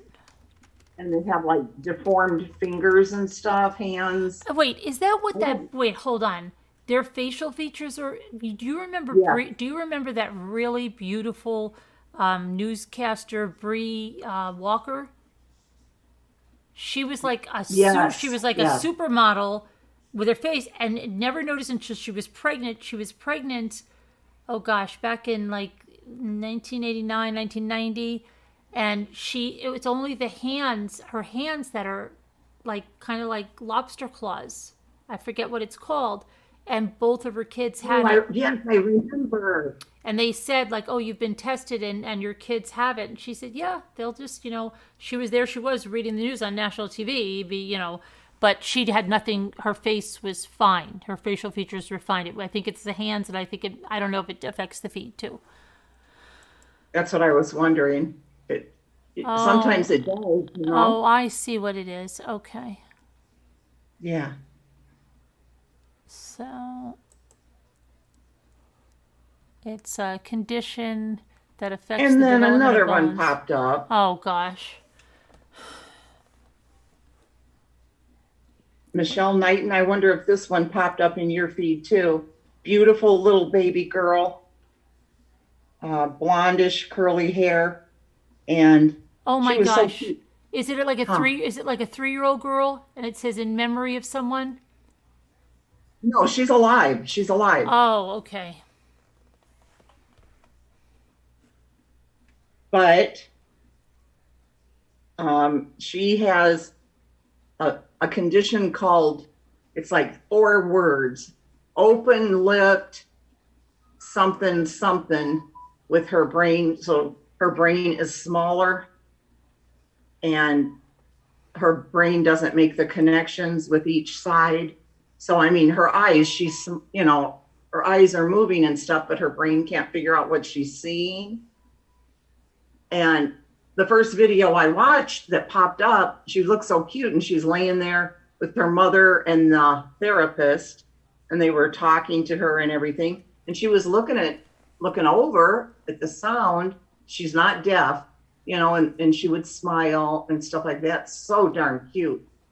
And they're trying to get her to walk, but she has, some condition where she only has like half of a brain on each side, but she has a normal shaped head, a normal size. Yeah. Yeah, I know Sandra. But Scooter likes They said it's very, very rare. Only 1 in 150,000 births or something have her condition. Friday says, I watch boxing and I think one or all of Jim Lampley's kids have that thing with their hands. Oh, really? I think at least one parent has to have it, right? Does his wife have it? Lampley. Brachitis. Don't know. Okay, I'll lighten up, Alicia. I don't know why that popped in my head.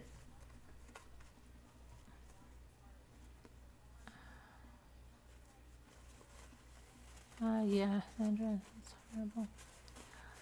Okay, Yeah, I so don't follow those. I don't watch those anymore. I don't watch.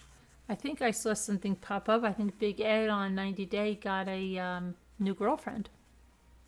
Really? I don't know. I saw something pop up in my Instagram, 90 Day, and I think let me see. I was posting a picture of the lake after my bike Can you ride, check and that out? Yeah, I'm checking it out. Checking it out.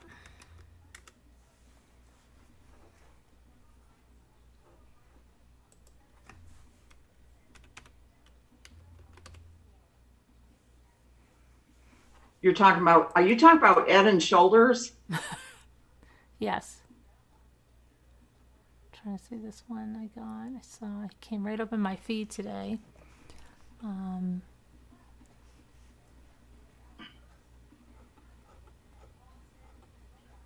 Have you seen Darcy? Have you seen what Darcy has done to herself? Oh my gosh, I saw something, but Bonnie, I don't remember, but Bonnie was telling me about it. Can you show her? Uh-oh. What is this What? about? 5 hours ago. Look at this. Hold on, I gotta show you this. What the heck? Is this for real? Okay, and Sandra, can I know what you're talking about? I read that book. It says pray for Angela. Is this true? What? It's showing her in a hospital bed lighting a cigarette. What? Is that true? Who knows this? Is this true? What's wrong with her? Nothing too much if she's smoking. I'm gonna see. I wonder if she has the stuff. Hi, Mel Torme. Darcy from 90 Day Fiance. Darcy and Stacy, the twins. Yes. On since what, the first season or second season? Yes, they're twins. Let me just see one thing here. That's 1 month. Okay, so that's not recent. And so competitive with each other. Oh my gosh. Does anybody jealous know of if each she's other. sick?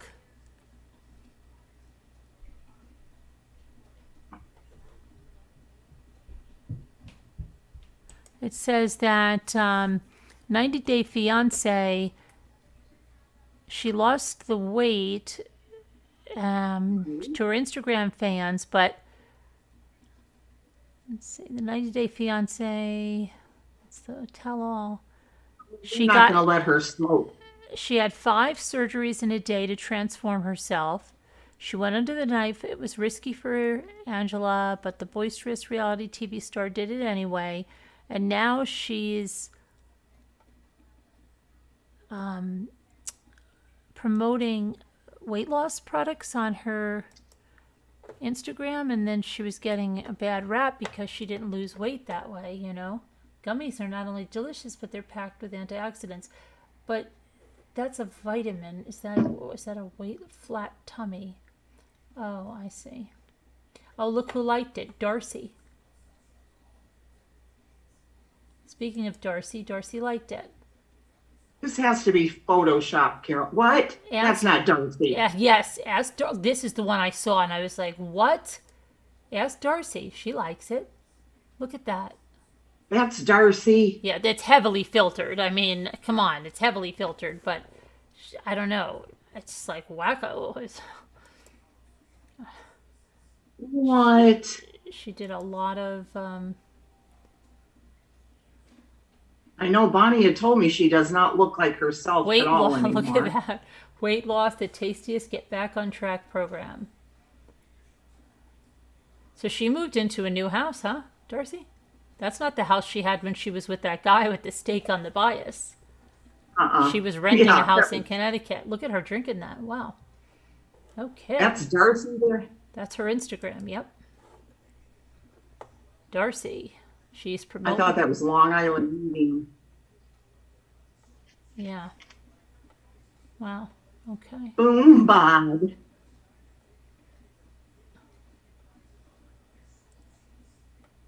Does she have No, a new... not Sassy. No, not Sassy No, Darcy. not Sassy Darcy. No. Does she have a new boyfriend? What are these?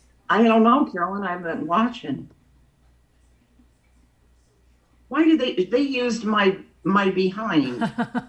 I for know. her picture. That's crazy. Me in a Get bathing suit. Get right on that. I hate when they use my body I know, but what without are my you gonna do? permission. But what about Angela here? Is this a joke? How come there's no comments on this? Yeah, there's got to be something that's just too weird. She would not smoke in a hospital. I don't care. Who had a baby? Carmen. Hi, 61. Hello. Who's Carmen? Carmen? Yeah, I don't know who she is. You know what I noticed about this? Do you know what I noticed about this picture? The cake. How bad is that? That's all I'm looking at in that picture. I'm like, the cake looks good. It hasn't come up yet. I don't know. I don't know who these are. I don't even know these two. That is for my OnlyFans, Michelle Knighton. Darcy better quit stealing my photos. I have no idea who this person is, too. So I'm missing out. This must be the new season here, and I'm missing out. So I have no idea who that is. No idea. This is, I know these two. Is this the Mormons one? The Mormon one, the missionary that had the woman from Russia, and then they had the baby that was not his, obviously, because it wasn't his race. And then she had another one and stayed with her. That's Paul's wife. Where? This one. This is the where does she live? Peru? Brazil? Where does she live? They live in South America. Where is it? Here's Paul. Oh, God. Did you hear what he said? This is not him. That's a faker. That person said she finally showered. That's horrible. That's Carini. That's Carini, right? Yeah. Yeah. But Angela, did anybody answer in the chat about Angela? Anyone that watches this? Who watches this? Davita watches it. Why isn't she answering? I have to find out if Angela's in the hospital. I don't see Davita. What's her last name? Hey, Fiance, guys. It's not Brazil or Peru.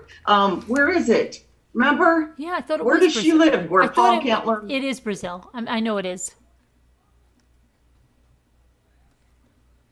90-day fiance in hospital? Been together all these years and still using those language apps on their phones. It's ridiculous. It's real. It says, hold on a minute. That's an old picture. It's an old picture, but it keeps saying it's 3 months ago, and it says the new dangerous picture has shocked many 90-Day Fiance fans. They left comments like, she's about to blow herself up. This can't be real. I'm sure if the camera panned to the right, you would see a mountain of junk food bags. And wait, hold up. Is this seriously a real picture of her after surgery lighting an effing cigarette still hooked up? Viewers think the weight loss surgery would be of no use if Angela would carry on smoking. Like this, she won't curb her diet and cravings. She can gain all the weight again within a year if she doesn't follow a healthy lifestyle. So yeah, that was her after surgery. That really was her. And she had a freaking oxygen on. What is she, That's nuts? what I'm saying, though. She freaking It can't nuts? be real. It says it's real. It says there was a possibility that she could have died during the operation. However, it seems like Angela is recovering from surgery in the hospital and failing to follow post-operative instructions as well. A picture surfaced on Reddit in which it looks like Angela is lighting her cigarette. In the alleged photo, Angela is lying on a hospital bed while wearing a hospital gown. Check out the picture. Maybe they put, I don't know what they did. Maybe they thought, it really looks like her hand. I don't know. I have no idea. I can't. I'm just saying that, yeah, with that. I don't know. We're talking about 90-Day Fiance and some of the people on the show.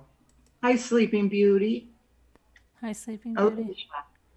We've told you over and over. Who? Pay attention. She keeps saying, I don't know what they are talking about. Who is saying that? Alicia Oh, she's joking. Okay. No, she's not joking. She's not paying attention. No, I think she's goofing. I think she's probably flirting with somebody online right now. She's in another chat The talking Polk to somebody. County Massacre is in your hometown, Sleeping Beauty? Lakeland? Oh, Wow. Isn't Angela the one with the philandering guy that she kept kicking out? No, wait. No, I No. think you're thinking of the other older one that lived in Georgia. What was her name? The one that designed bras and stuff? yeah, I liked her too. Yeah. I can't think, I don't know. Oh, what was her name? And she had the younger guy, much younger, like really young lady. What the heck was his name? Luis or something? What was his name? Oh, gosh. You lived off of I Duff think Road? maybe Louise. Hi, Without Regina. docs. Yeah, just scooter docs is enough for everybody. Yeah, Paula Dean was in here. I know. Paula Dean, really? Good. That lady about the flowers, she did say she was so happy that she saw us and she wants to see our finished flowers, our peonies when we make them, she said. And she was looking and she said, thank you very much for promoting my site. What? Really? Yes, really, 100%. She said, I would love to see how your peonies turn out. That's wonderful. Isn't it? Yes, it is. She was on, I got a message right away. She was on maternity leave, but then she wrote me back this morning. Said she checked it. Maternity? Well, yeah, but then she wrote me back this morning in real time. Duff and scrotum. Oh. So I thought you said scrotum, Luke. Oh my goodness. I did too. So did I. That must be read that way all the time. Oh, Grace Stewart. Hi, Grace Stewart. Anybody want to do a puzzle tonight? Oh, you don't want everybody to leave now, do you? You know how you can clear a room out with that. Oh boy. I'm no tornado. You have Polk County on my Facebook. I will look for updates. Yeah, I'm not sure that there are any yet, but sure. Sacrum group loop. Sacrum loop. Let's see. These people are too young to have lived when hospitals had ashtrays. Clearly fake. So did I. You're funny. Yeah, I did too. I wouldn't want to live on a street like that because that would be, oh my gosh. Puzzles, trivia. I have that Outburst game that I found when I was cleaning up the craft room. The top 10. Does anybody want me to get the Outburst game? Yes, but first, can we do one of these and then? If you want me to get the Outburst game, put a 2. If you want to go first with Scooter's puzzles, put a 1. No, just one. One logic problem and then Carolyn's Outburst. Do you want to read? How about you read the problem first so they can decide? Okay, this one's called, and Carolyn, remember, you're good at this. Okay. Chimmery, it's called, okay? Okay. Okay. Back in the fall, Danielle, stop it. Back in the fall, Mrs. Hackett remind her 5 grown children to have their chimneys cleaned in preparation for the winter.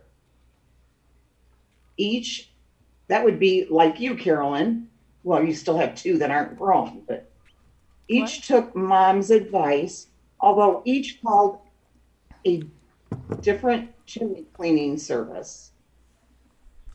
In addition to having the chimney cleaned, each person had a different chimney repair made. Oh boy.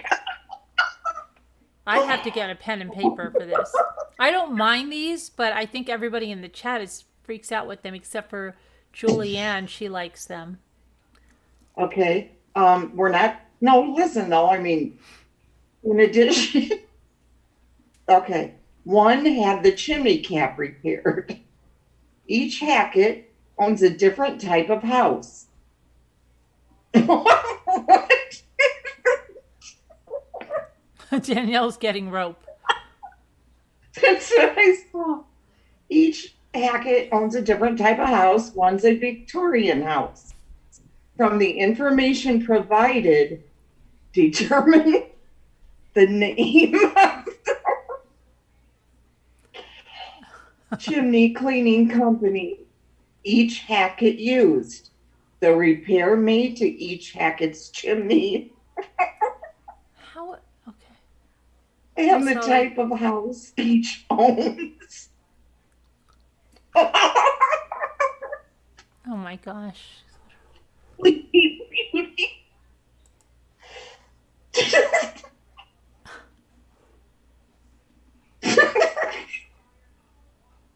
Now, your clues are number one.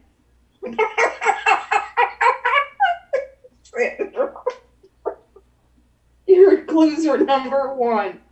Ed, who owns a ranch house, is neither the one who called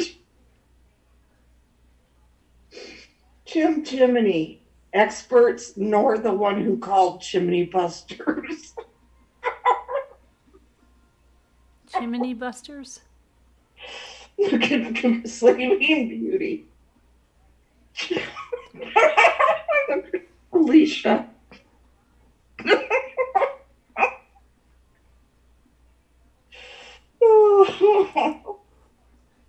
Number two, neither Karen, who's called Blake's Chimney Service, nor Albert is the one who owns the split level house. Yeah, but but I thought you were just going to read the question. Now we got a good idea of that. Okay. Fine. Well, if anybody gets an answer, let me know. But you really need a pen and a paper, and you've got to start writing all that down. Well, yeah, guys, next time come with a paper and pencil. Okay, now here's the thing. Would you like to go ahead with the scooter puzzle, or would you like me to go find the outburst game that I found while I was cleaning up organizing the craft room? So put a 1 for outburst, put a 2 for scooter's puzzle. I should use that poll. Don't do that. That's silly. Don't do that. I have a poll thing. Don't do it. Let me do this. Oh yeah, your poll. Yeah, I have a poll. This will be much easier and very, very, very easy to see. It'll give us the percentage and everything. We don't have to count anything.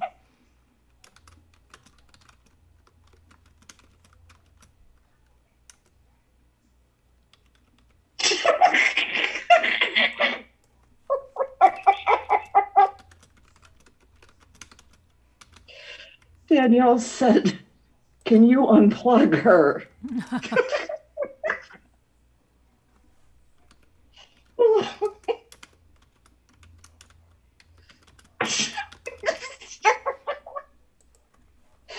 Oh my gosh, guys. Okay, she's putting the poll up. Okay, here it comes. Let's see now.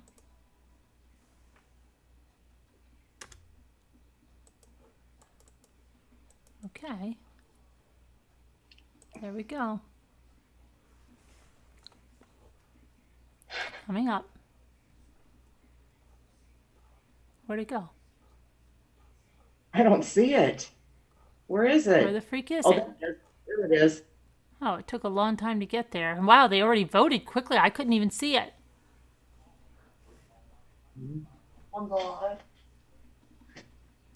Look, Lexi. Carolyn put this poll up. 25 people have voted so far. What do you want to do? Outburst game or scooters puzzle? You know, I'm going to put. I'll be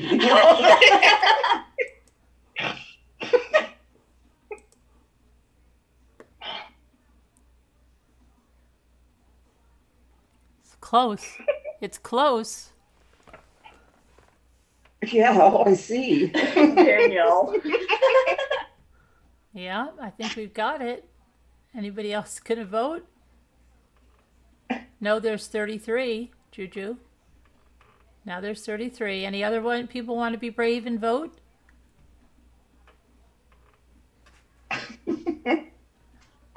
Danielle's yelling for you to take the book again.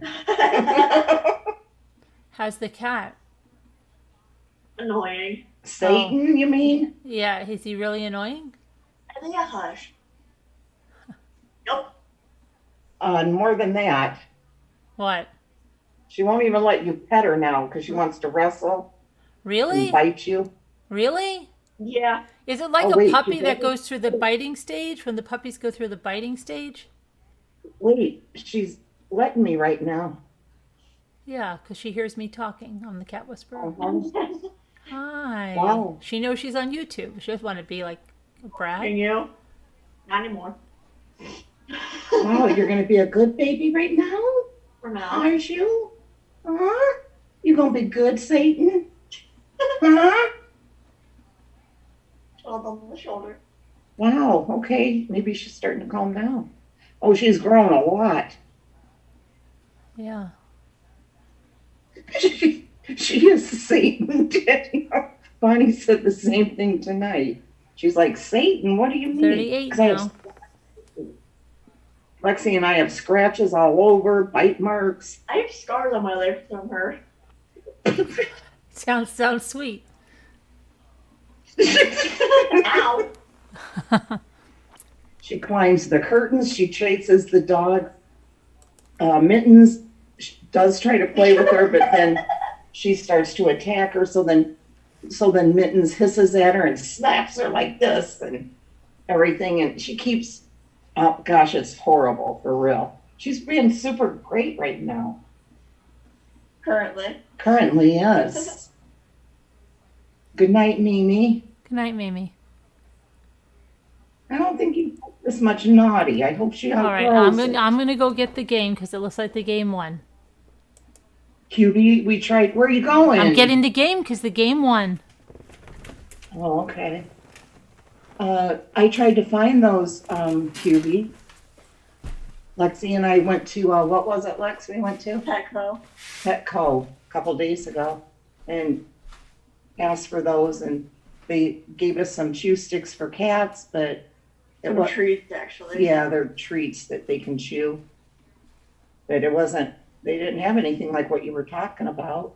It says that the good thing, like, to give her at this age would be like chew toys. Would be like toys of any kind. Which she has like, what, 50 of them. 50? Sneak us a question in.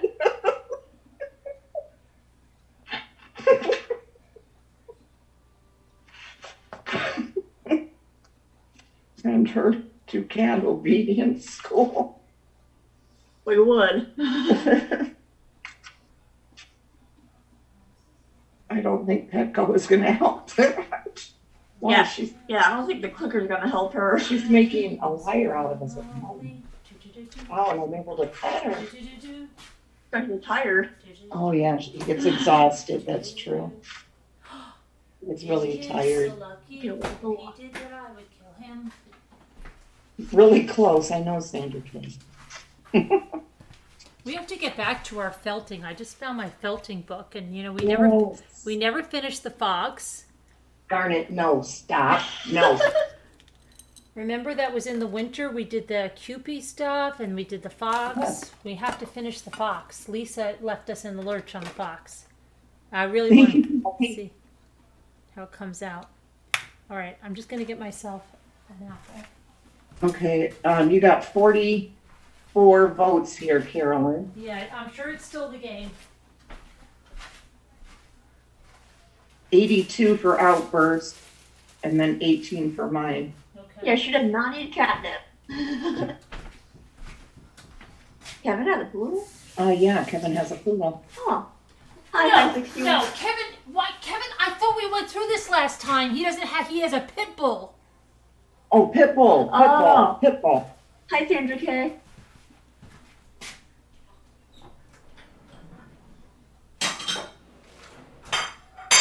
I got excited the last time that he had a poodle, and then Danielle was lying or something. Yeah, that's right. It was a Pitbull, you're right. Pitbull, yeah. That's even better.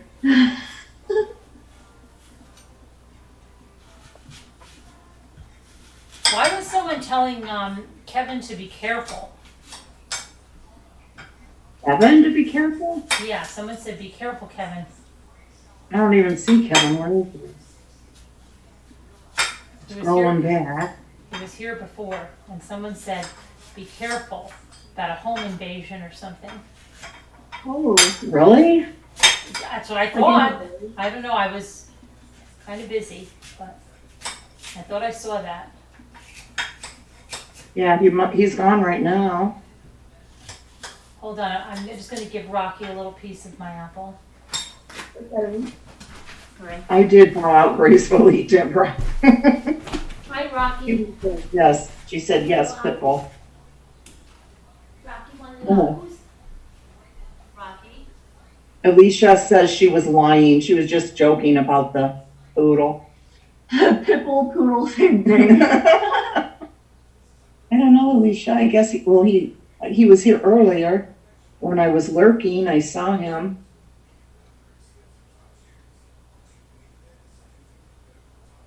Hi, baby. You being nice right now? I thought she was falling asleep. Oh, don't let her roll over. Let her rolling off the back. Baby. Turn this way though so they can see the camera right here. And this is where she's being calm, guys. Yeah, where I'm breaking my back. She's letting me pet her right now. Sweet baby, you're so sweet. He got out of his wheel for his apple. Stop. Be nice. Oh boy. Usually she's so wild though, it's crazy. Oh, Well, good job, Grandma. let's see. Oh, Brazilian troll. Alicia's starting rumors. Oh, Kevin's here. He's lurking. It was so cute earlier though. I was giving the dogs hot dog, and after I was done giving them, their hot dog, I gave a little piece, just a tiny little piece to Garnet, and she started purring the second she started eating it. It was so cute. That was so cute. Teaser one, toy for her, my kids are. You have to hold it and make it interesting. Yes, we do have that, and then we also bought a thing that has those toy things that bounce up and down, like on a middle piece, and it swirls, and yeah, we have everything for it. No, we haven't tried the laser light, but Mittens loves that. But she'll play with everything. She plays with everything. There's no problem with her playing, but she just wants to come up to you and start playing by biting you and scratching you, and she thinks it's fun. Yeah, A new picture Yeah. you made, Summer? Garnet is cute, but she's a B word that I'm not gonna say. Did you go to the party today, Lexi? Yeah. Pretty fun. Was it? Yeah. Did you write it off, they asked? What? That's why she did the videos.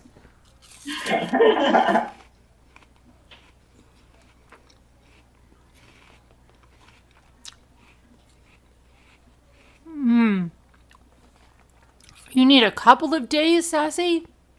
Oh boy. She needs a couple of days. I don't know if we work like that.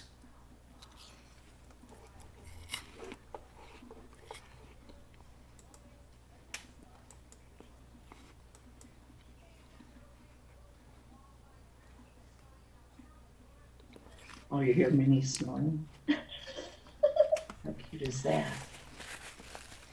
Geez, she's loud. Mm-hmm.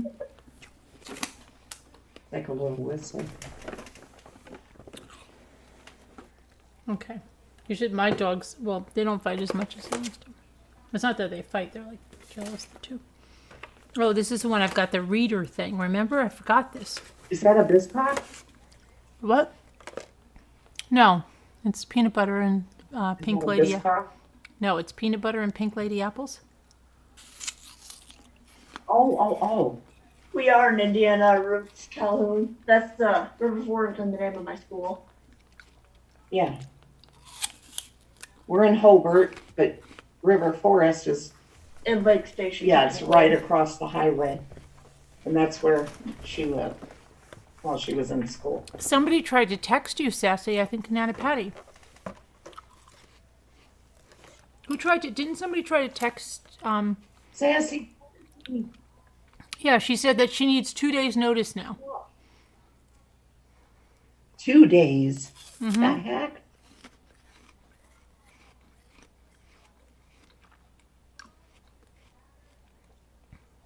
You ever watch Jackson? I'm going to shut mine off for a minute to see if it'll quit freezing up.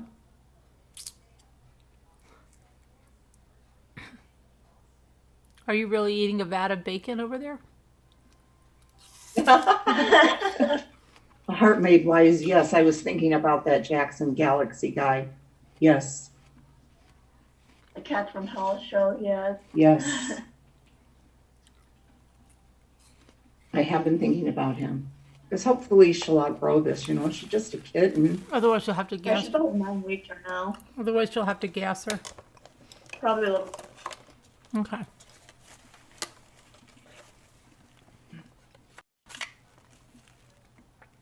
So this is, let me see. Okay, this is an easy one. Top 10 types of berries. Go ahead, chat them in there.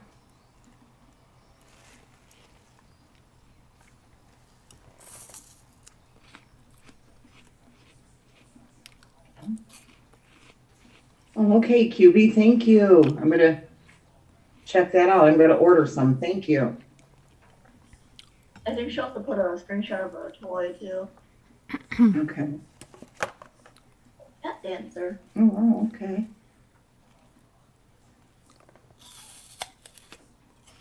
If these work, we're going to buy the Raspberry, company. yes. Yeah. Raspberry, yes, raspberry is one. Strawberry, of course, that's going to be here right now. Yeah, strawberry. Blueberry.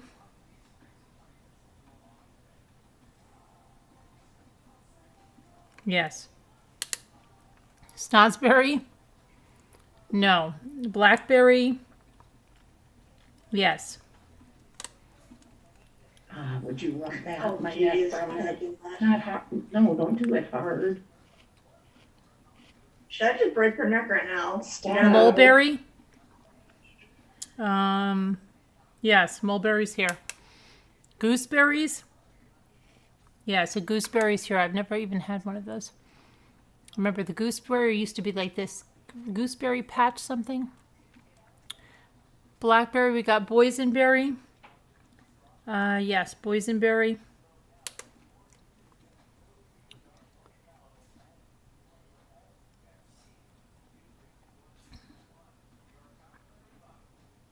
I don't see, you still have 2 more and nobody has them yet. Boysenberry we already have. Dingleberry, no. No. Ooh.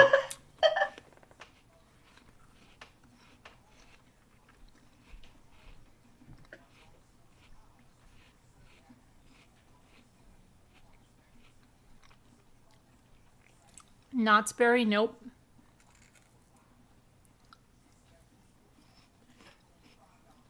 Gooseberry we already have.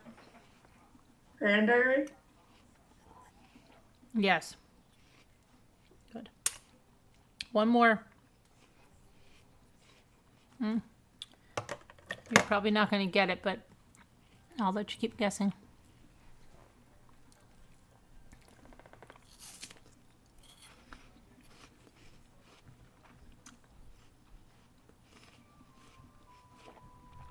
Hi, Sue W.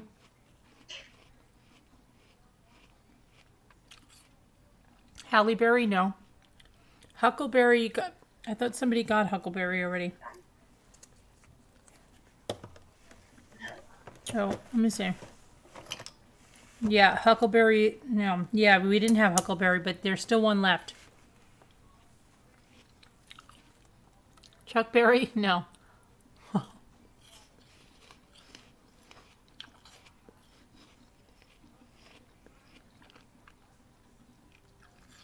Lingonberry? No.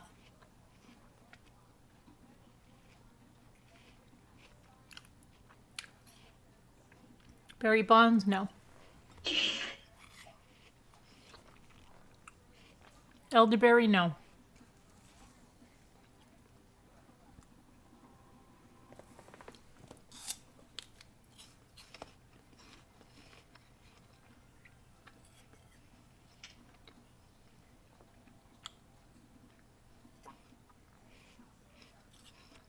You're probably not going to get it. You can phone a friend. Go ahead.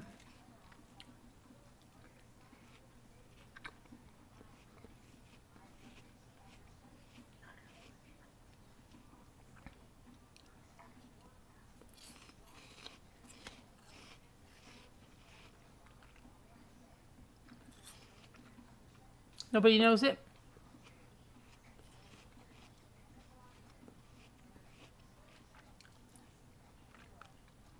Lisa still thinks we're talking about 90 Day Fiance? I wonder if she's behind in the stream. What are you guys doing? What are you guys doing behind the curtain? She's just rubbing my neck. The usual.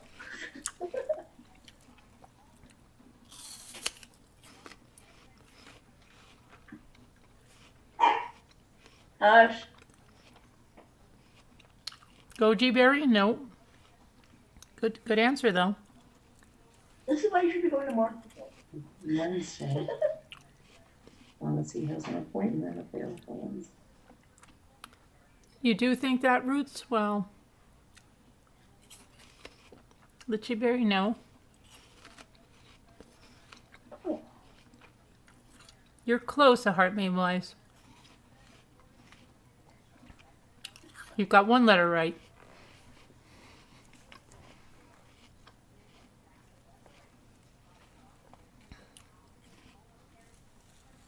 Gentlemen, do I have 4 numbers right? Remember that?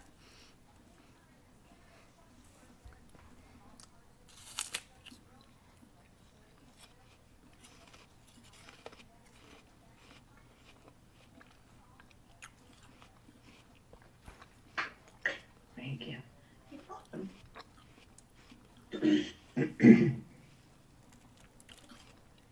Gentlemen, do I have 3 numbers right?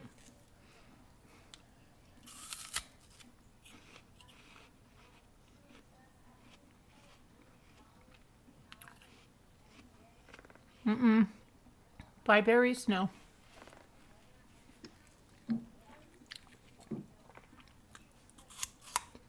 That's right, Christy. You're the only one that got that.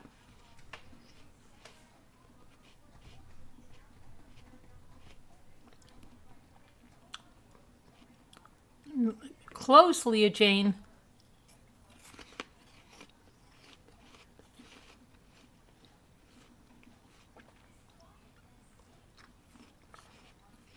But no cigar.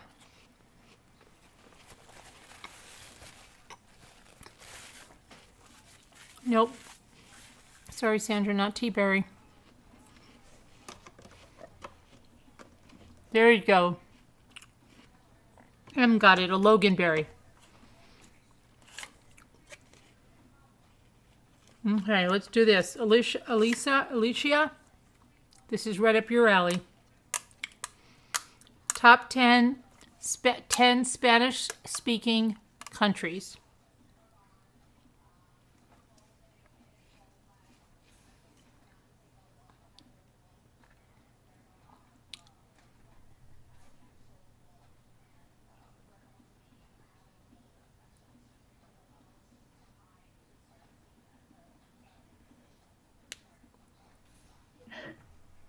I am now. Hi, Gail B. Spanish-speaking countries. Peru, she says.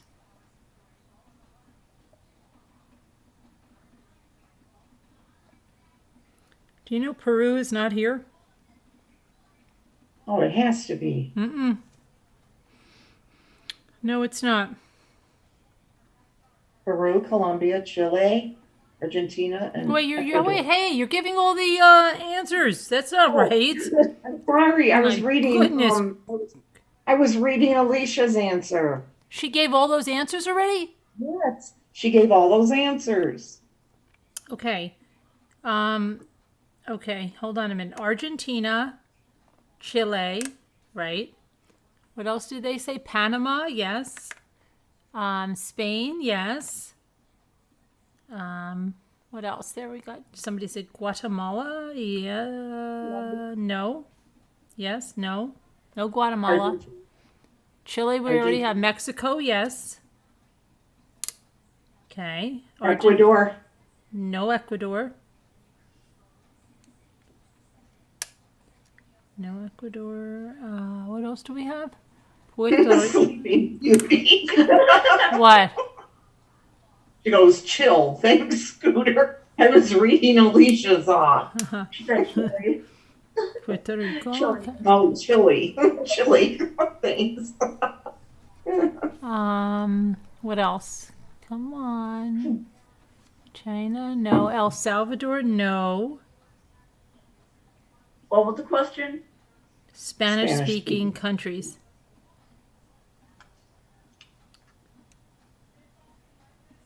Did someone said Venezuela, right? Did anyone say Colombia? Alicia doesn't agree with that. Colombia, did anyone say that? Somebody did, yeah. Okay. Didn't they, Lex? Yeah. Alicia did. Sleeping Okay. Beauty said Barcelona. All right, there's 2 left.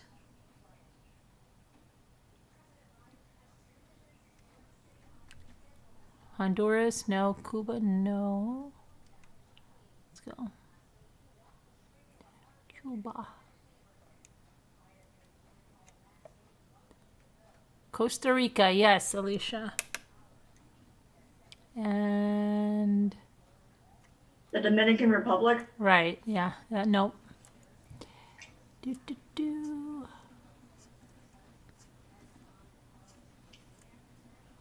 One more. Toxic Bot, are you here? One more. Would you do my neck one more minute? Carolyn, yell like your mother, please. Oh my goodness. Scooter, are you abusing her? Yeah, she is.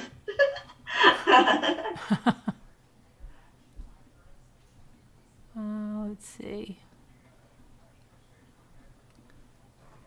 Would be. It begins with an N. Nicaragua. Yes. There we go. Very good. Very good, very good. Let's see. Oh. Let me see. Traffic violations.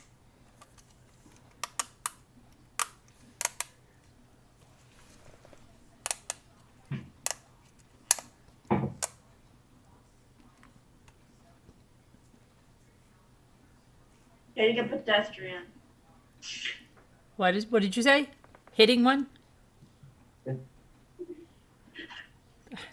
Hitting a pedestrian. I don't think they have hitting. No. Nothing that involves death or bodily like grave harm. I don't think is here.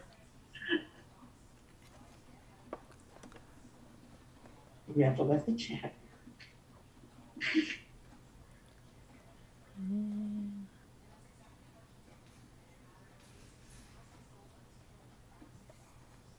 How did you do positive? No, running a red light. Hi, Debbie D. No, I'm not seeing that. No, I don't see the running a red light. Speeding, yes. Swerving? No. No seatbelt. Let me see here. Hi, Kevin. I don't see no seatbelt here. No. Texting? No. DWI?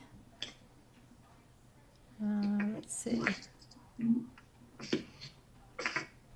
Suddenly came wrong.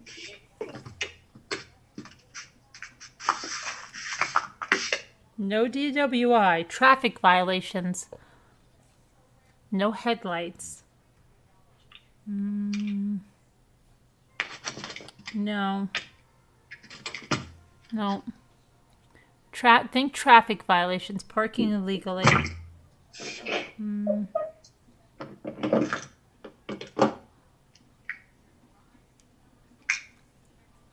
No license. No. It's nothing about the car. It's not brake lights or anything like that. QB, I don't think of a traffic violation. No. Illegal parking. No.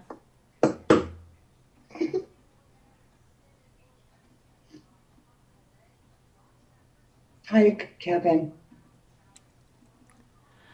Open bottle, no. Yeah, no, no full stop. Failure to stop, okay. Got that one. Careless driving, nope. No insurance, nope. Driving without a license. Yes, driving without a license. Honking, nope. Illegal U-turns, yes, Debbie D. Illegal U-turns is one. Running a stoplight, nope. Nope, Annie B. That's not one of them. Yeah. School bus zone, nope. Hippie lettuce, no way. What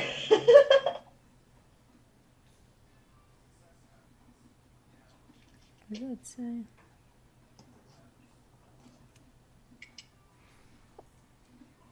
Illegal turn we have. Illegal passing, yes. Passing and a no passing zone. Okay. Driving while impaired is not on here. This is that outburst game? Yeah. Driving on the wrong side of the road, no.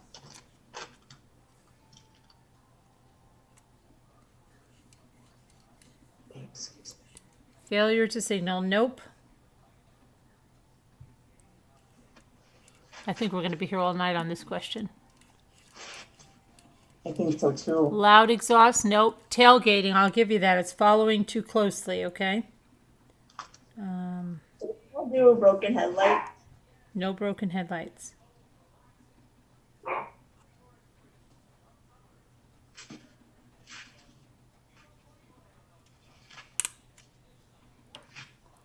Failure to stop for school bus, nope. Flipping off a traffic cop, nope. No seatbelt, no. Blocking traffic, nope. I think we're going to be here all night long.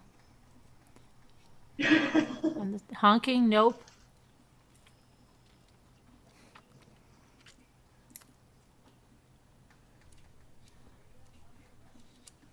Road rage, nope. Intersection, nope.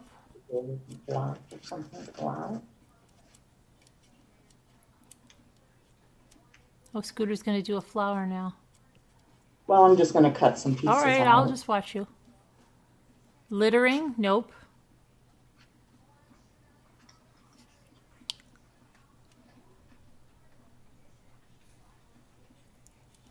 Oh boy, I think.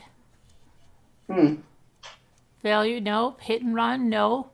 Think more about not getting in an accident or causing an accident, but think about a traffic stop and something you might not have.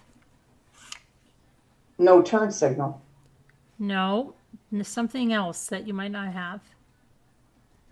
Something the police officer asks for. Oh, I'm not gonna say. I know what it is. I think she was a partner on it. Oh, really? I think so. Is she in there right now? No, I just put her in here. I'm sitting it here so I can charge.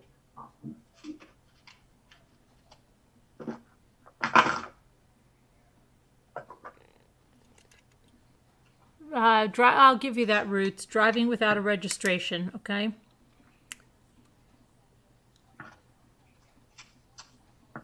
Oh, I'm sorry. Failure to use turn signal. It's on there. Okay. 2 more.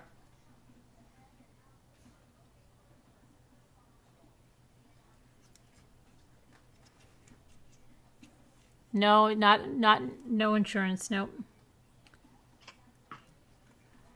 Instead of failure to stop, I'll give you a hint. It's failure to do something that is not stopping, but I know what it is. doing something else.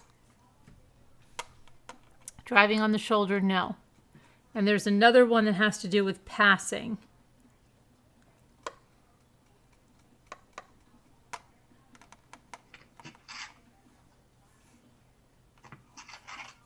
No broken taillight.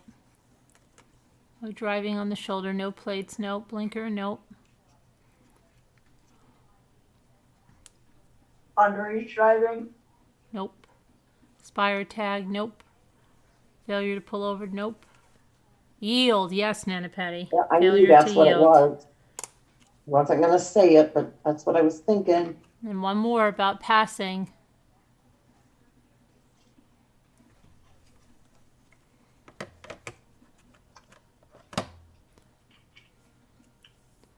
No, failure to let, no. An ambulance go through.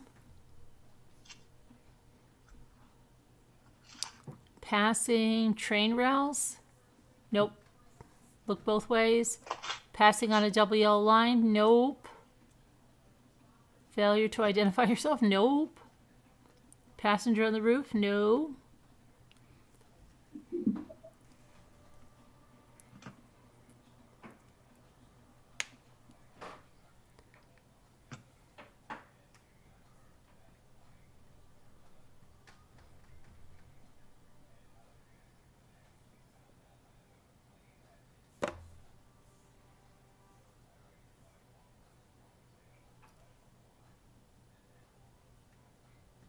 Hurry up before I have to go to bed. Driving too slow? No. Failing to stay awake? Yeah, that's me, but I'm waiting for you. No. Body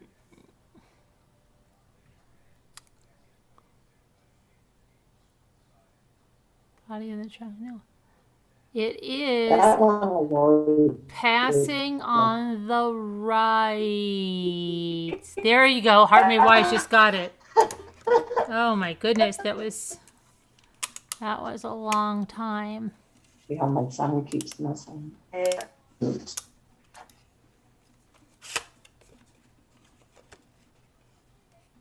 Okay, things you recycle.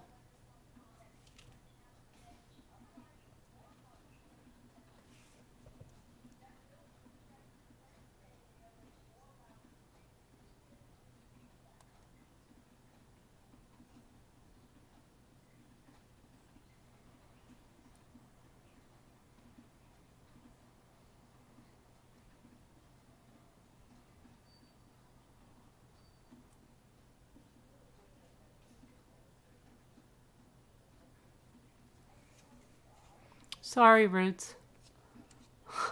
Sorry, Roots. Plastic, yes. Plastic.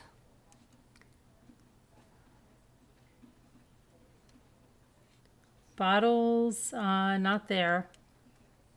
Think what are bottles made of? Newspaper, yes. Aluminum, yes.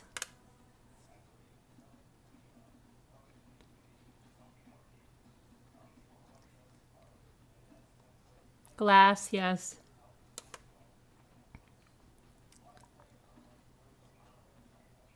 I wake up scissors, nope.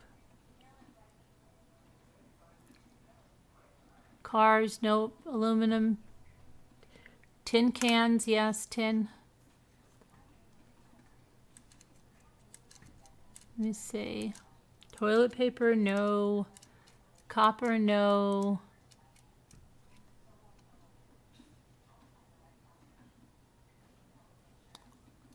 Iron, nope. Cans, we already have tin. Oh boy.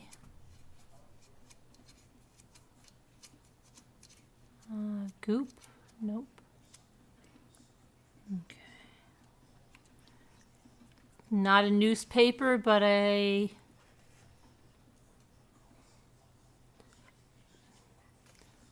not a newspaper, but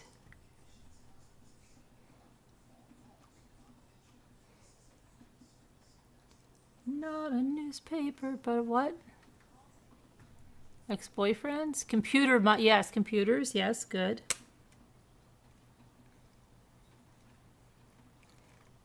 Cardboard, yes. Tires, no. Good answer, though. Wood, no. Things you recycle, wake up.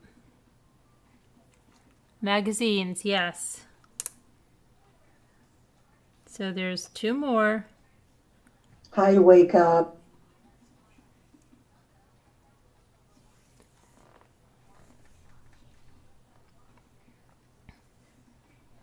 Cell phones, nope. Rubber, nope.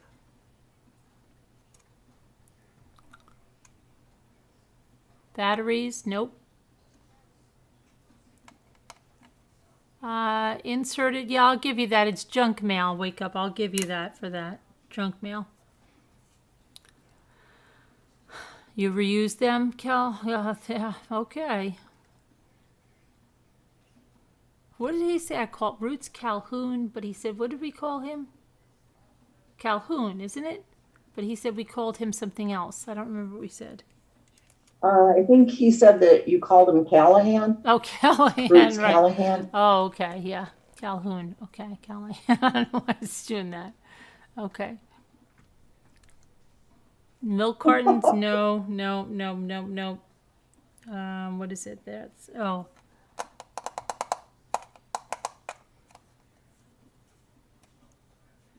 It's something everybody has on right now. I hope.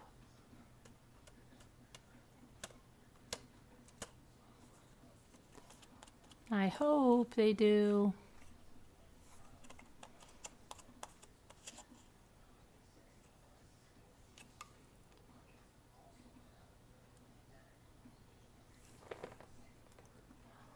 Wake me up.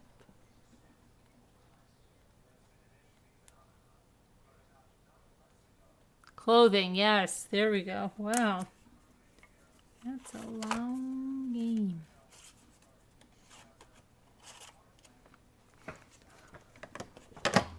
Look at Scooter. I'm watching Scooter for a minute doing her flower. I'm just cutting pieces out. I know, right I'm now. just watching your flower. Oh, I was going to show, Sleeping Beauty wanted me to show something that was in Slack. Let me see here. Crafts. Oh, look, okay, we've got some things to show and tell now time. Let's see. Kubi made this birthday card. I'd like to have some of those made on hand for kids' birthdays. All right, let me see here. Very nice. Happy birthday. And show and tell time. I'm looking. She made that. And It just hasn't popped up yet. Oh, that's cute. Oh, who made that? QB? yes. You always call her QB, and I call her Kubi. Oh, Kubi? That's what I call her. She wrote that for her students. Aw. Okay, and then What is it doing? what is this? Who made this thing? Hold on. Who made this? Who made that? Wow, motorcycle. Oh, that's Jay Quinn. J. Quinn Oh. the Eskimo. And this is Sleeping Beauty coming next. J. Quinn the Eskimo. Hi, Space Monster. All right, let me see now. This one, Oh, that one, Space Monster. Let me see here now. Debbie D. Carolyn put a couple of links in her video of making flowers. She has 2 links in there for where you Well, can order. we show you how to make it. To order stuff. Yeah, for crepe paper. Oh, I'll put the link in here because I don't know. Let me see. If you want the Italian one, the site, hold on. I'll get it for you. But this is, let me see here. It's in Debbie D? Is Debbie D in Slack? Pretty sure it's in the craft groups too. Yeah. Cartefina.com. Or you can order Leah Griffith. Oh, you don't have the link? I do. I'll get the links. I'm just telling her though. That's Nana Patty's. This is Deanna's.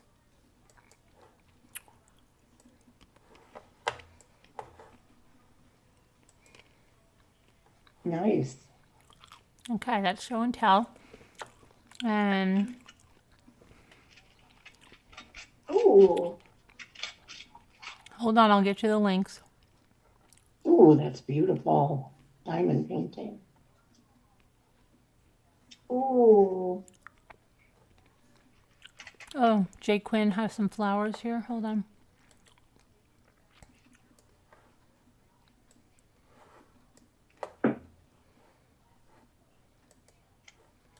I feel like I've seen that dog somewhere. Yeah, he looks so familiar.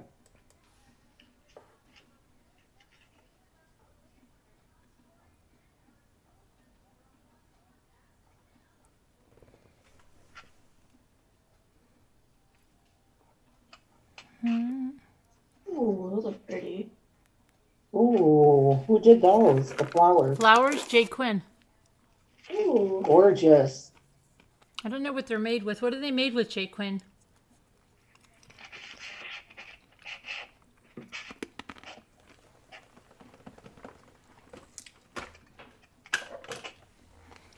Really pretty.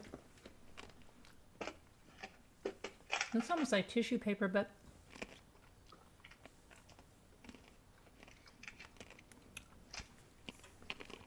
I'm not sure.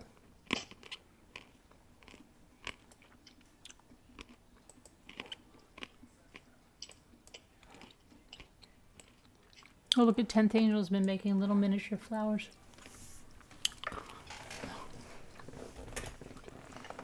Those are cute.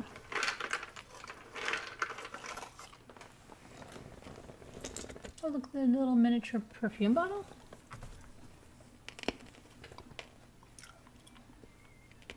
That one.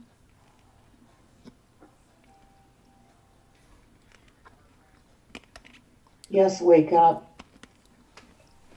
Oh, and then Annie B wants to know if you could add her to the craft group.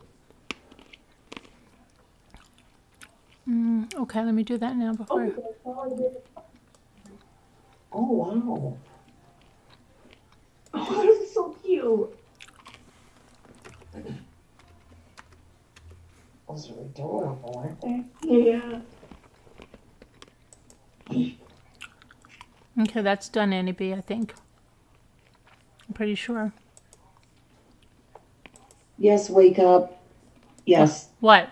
your question. Yes, I wait. don't want to, Okay. you know, All right. Okay. Yeah. Sorry. yeah, you see it. All right. I can't. But I'll look at it later. Don't worry about it. Okay. You don't have to get mad about it. No, I wouldn't exactly call it that wake up. I would call it something else. But whatever. Along that lines, correct? Along the lines. A little worse than that. Unfortunately. Mm-hmm.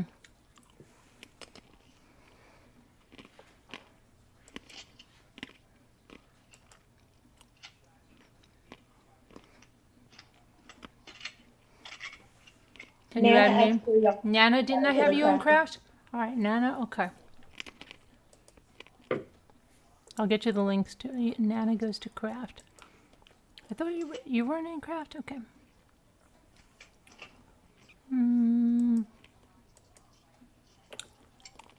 Nana.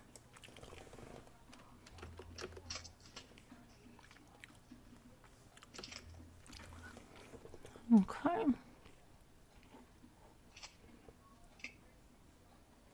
So, hold on. Nana. Nana. What? Yeah.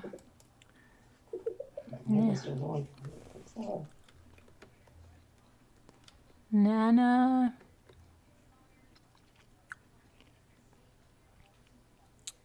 How come I can't find your name in here, Nana? Joe Clover wants to be in the group too.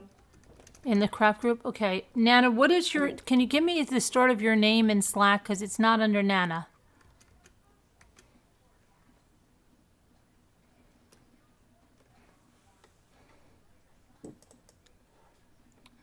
Wait a second. Why can't I add? You're welcome, wake up. Why can't I? Oh, here. And Leah Jane says what she would like to go into recipes. Okay.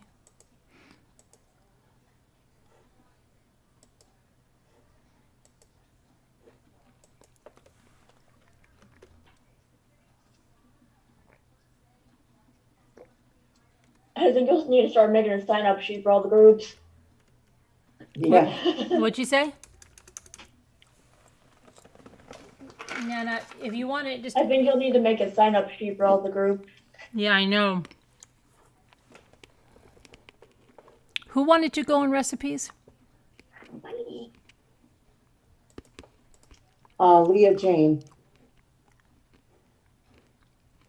And Ruth Calhoun.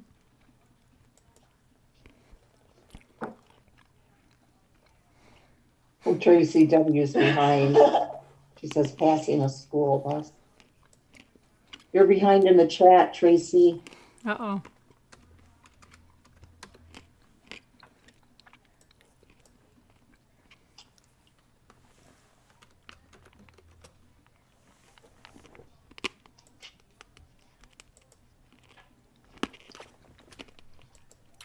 Leah, you're already in recipes.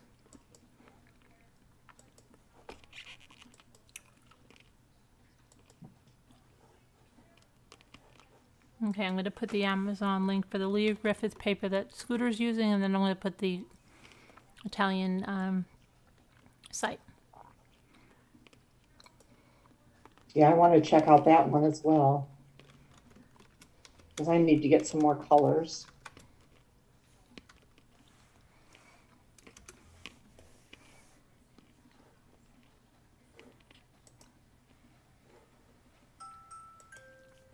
My watch is playing its lullaby.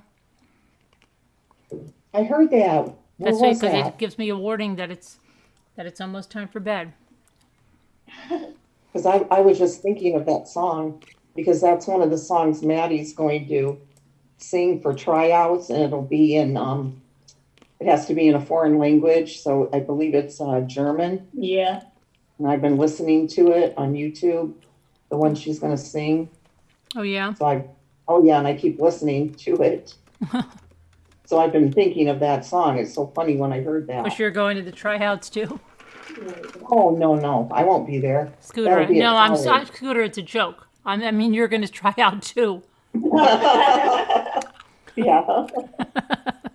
Can you imagine that in a few Peter or something, right? Oh, yeah, that would, yeah. Thanks a lot, Grandma. I didn't know she spoke German.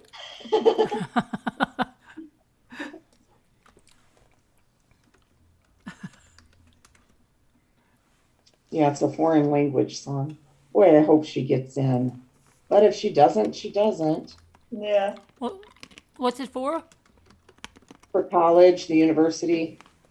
For a music group. Oh, okay.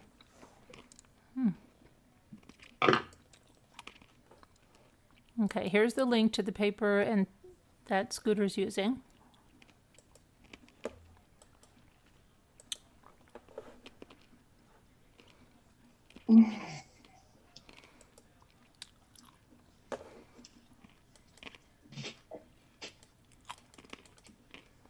we go. Okay. First I had Never Gonna Give You Up stuck in my head. Now I have the lullaby stuck in my head. Do you? Yeah.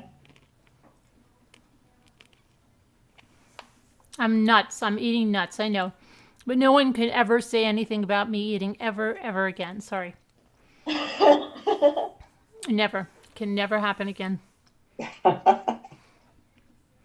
Okay. Jeez, Gordon.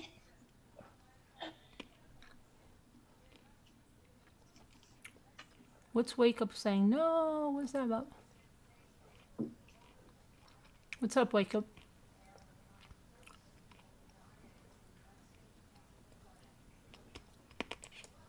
You didn't miss a lot. Nothing. We didn't make any. We didn't have any craziness. You said you did. Who said we did? You did. No, I said we did. He said I missed a lot. I said we didn't announce any. Like we didn't have any crazy stuff going on here. Not in that. Oh, I thought you were talking about that movie. Well, Look what Kevin said.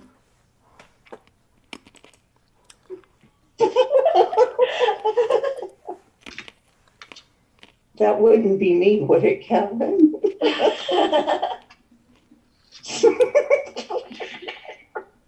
I'm sorry, Kevin. There's Garden's foot. now what was I doing? I had to put the other link to the Carte Fina.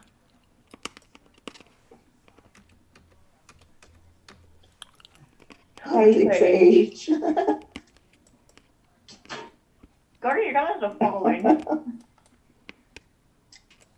Let me see. Okay, here's Carte Fina.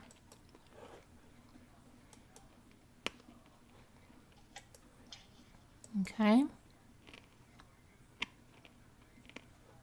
Come on, my chat is going so slow. I'd like to enter something.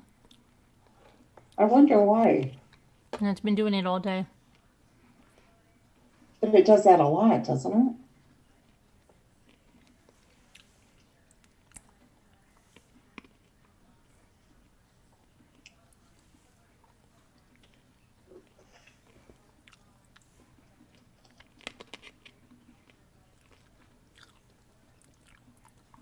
Oh gosh, I haven't watched The Survivor. I wonder who else got to the island.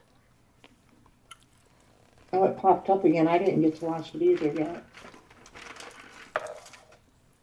Does anybody know who's on the island?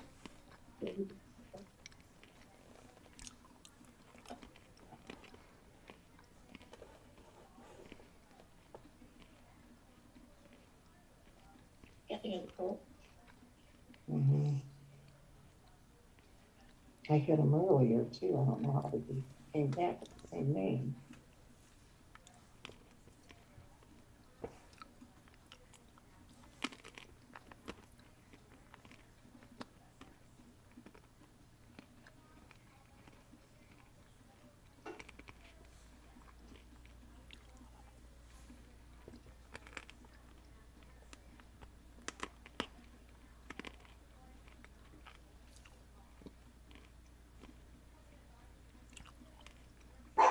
Hey.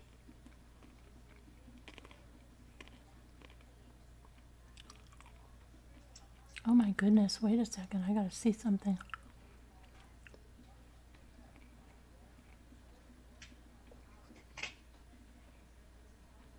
What? They know what he did?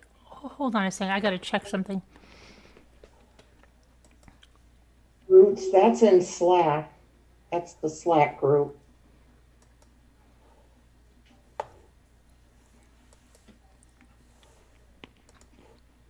Hold on a sec.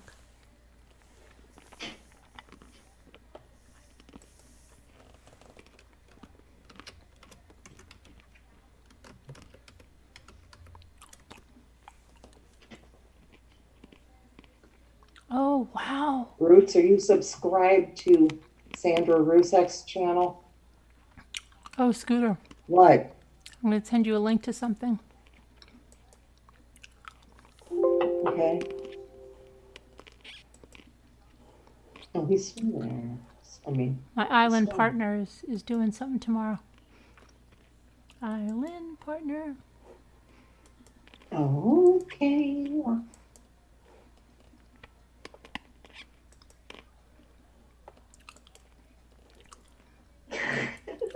Island partner. Which I have to cook. Kevin. Oh wow, guys. Nasty. Oh, good, good, good. You guys want to watch something in the morning? Yeah. Maybe I should drop the link in the chat so they can watch. Yeah. My island partner is doing something. My Survivor Island partner has a new video coming out in the morning. I'll drop a link. You can set the reminder. How come I can't move? I can't put anything in the chat. My chat. I have to refresh. My chat is. Oh, it says wait.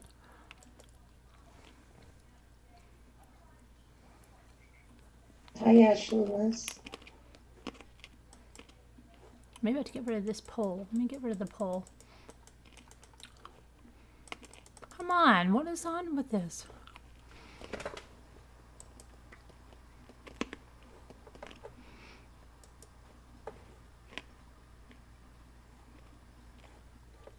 Get rid of this. Hold on. End the poll. End the poll. 71 people ended up voting in that poll, and I still won. Okay, this should be. Hopefully that'll be it. It didn't go yet. Oh, there it goes. Carolyn, a heart made wise, said, would you all include my friend Matthew in your prayers? He has muscular dystrophy, so he spent more time with his mom than outside playing, and he has lived at home his whole life. They were very close, and his mom passed away a few days ago. And he's having a very hard time. Oh, of course.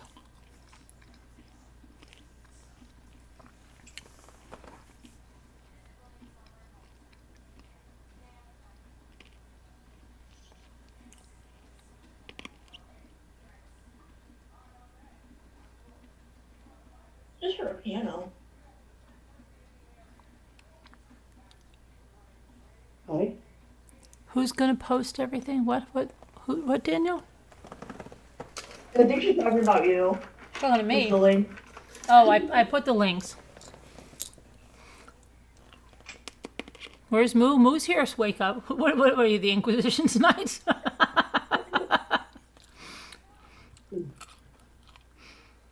Moo moo, where are you? Moo's here, and Moo's at wrench, so she's good.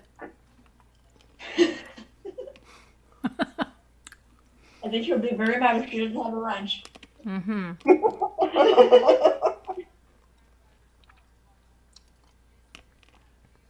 Oh, I'm clicking everything. Oh.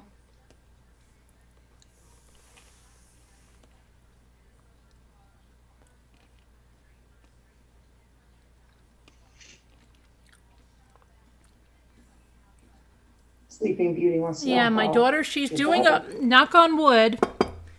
Okay, the last time I talked to her, which was, late tonight.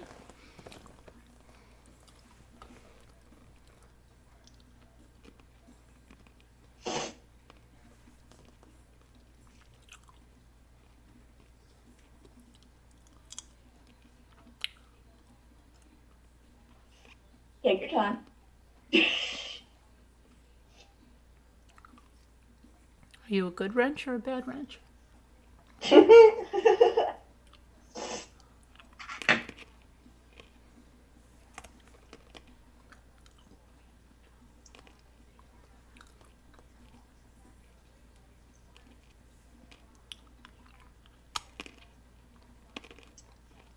Was that the real wake up?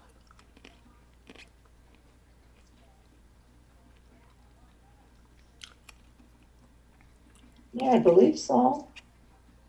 Same avatar. That just seems to be a little strange questions.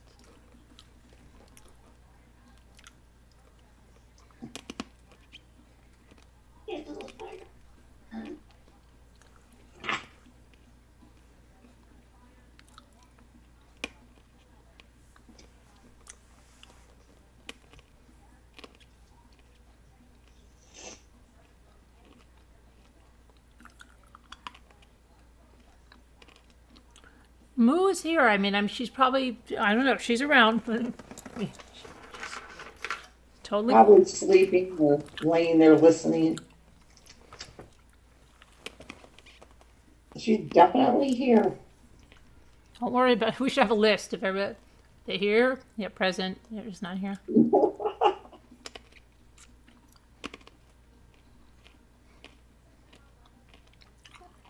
Oh.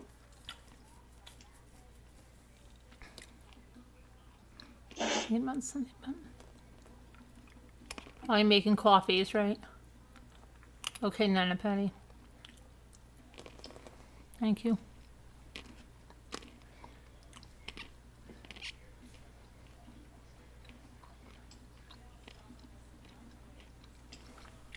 Kobe said probably have McDonald's not using Wi-Fi. Or probably an alligator. Tracy wants in the craft group too. Tracy W. All right.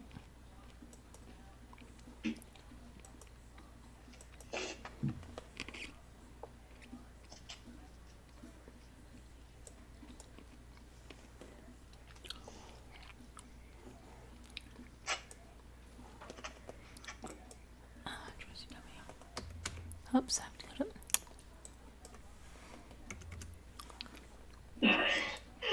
Kevin.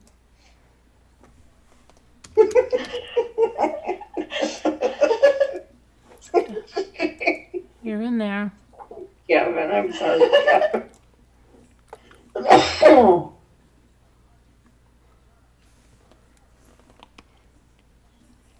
Poor Kevin, he goes through so much. Okay, wait. Yes. I just didn't know what was going on with Danielle. I see now. It's okay.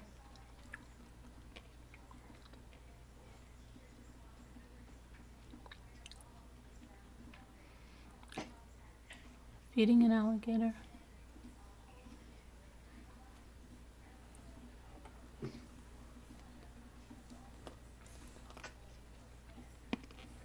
I was told that. So, what time is it? 3:48. She's probably playing. Yeah, no, I bet. No, not late at night. She's probably making coffee. Is right. Yeah, probably. Servant on her own. She was scared in her room before. Really? She got scared? Really?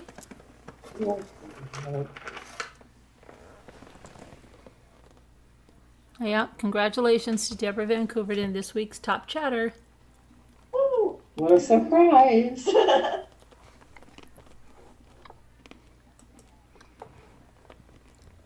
Kevin's gonna have to catch up and beat her. Yeah. Uh-oh. Somebody's about to get roasted.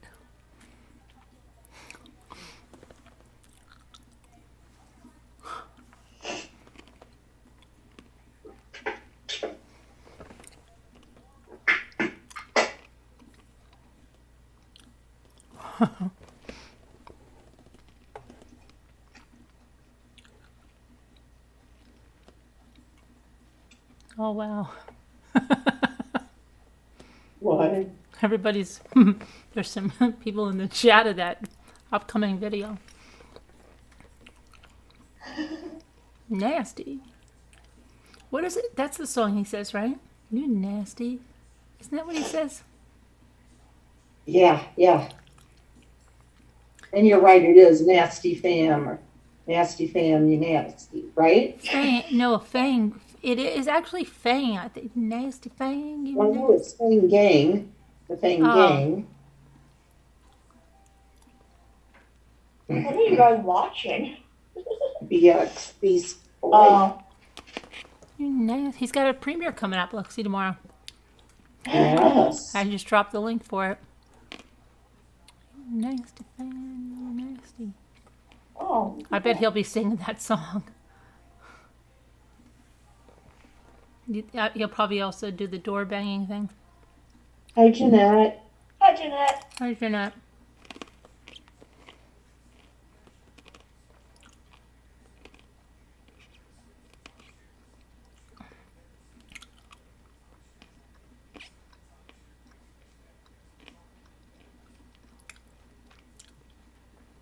wonder if the karma train is coming down the tracks.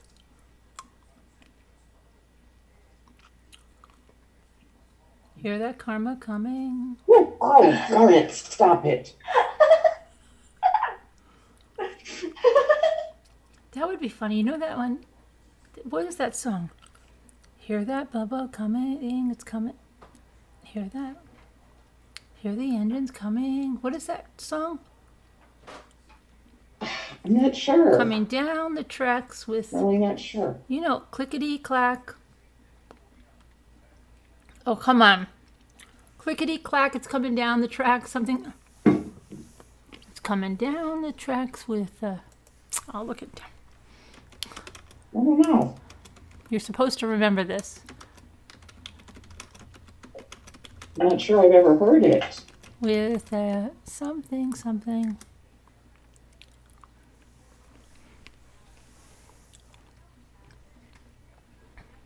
There's a runaway train coming down the tracks. Is that the one?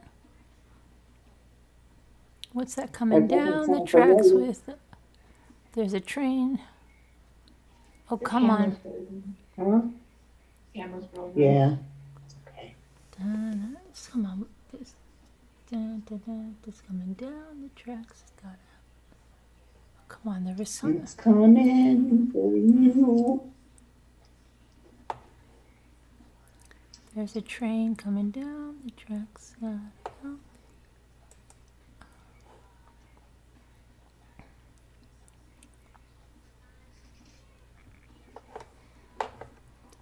Somebody know that? Sweet.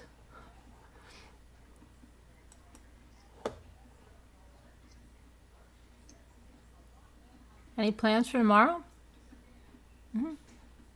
Yep. I'll be up for the BX Beast Boy. I'll watch that. Coffee in the morning. Supposed to be nice. I hope to go biking and swimming. Hanging out around here. Why, you have any plans, Wake Up? Keep those Huggies rolling. Yeah, that one, yeah. Rawhide. But there's also a song, I think it was on a little... Clickety clack, it's coming down the tracks, or something like clickety clack. You take these two with you. Those right there. Clickety clack. Because I have a new song idea for the Karma Train. Really? Yeah. What's that coming down the tracks? It's the Karma Train and it's coming round. On my fake bike, you know it, Kubi. The one that has a walker attached to the front of it. God.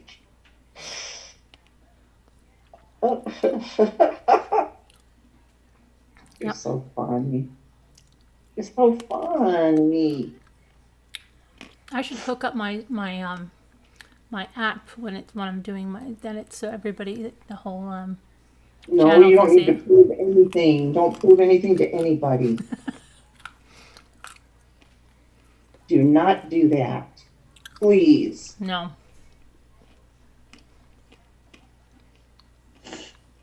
Did you see the hawk that I saw? Nobody's business. Did you see the hawk I saw? I didn't listen to it. No, I was on but my it popped bike up and I in was the just feed. going and I don't know why. But I looked up because I don't usually look up when I'm like, and I saw it and I was like, oh, I thought it was an owl at first, and then I said, oh crap! As soon as I get off my bike, it's gonna fly away. And then when my kickstand went down, it was like, clang. Yeah. Yeah, I saw that. Because it was right there on your thumbnail. Pretty cool. It was. It looked like a juvenile though, because it had like it was getting feathers. Yeah. Well, I'm not. I'm just joking, Annie B. I think it's hysterical. I really do.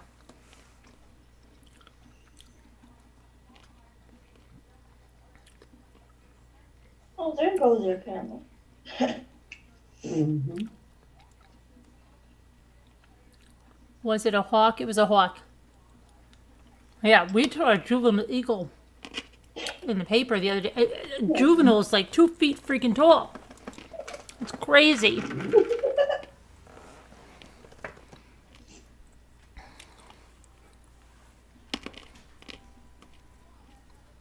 I should get up and make you French toast and bacon. Only if you eat the bacon on camera like some other people. No one can ever... I'm waiting for the next person to say one thing to me about eating. One thing. Can't wait.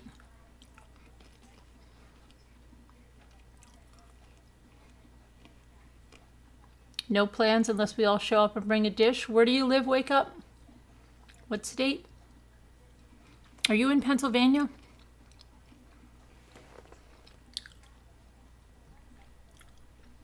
Yeah. The bacon? Mm-hmm. No one can ever say a word to me. Wake Up. Not one word. And they know it. In the mouth.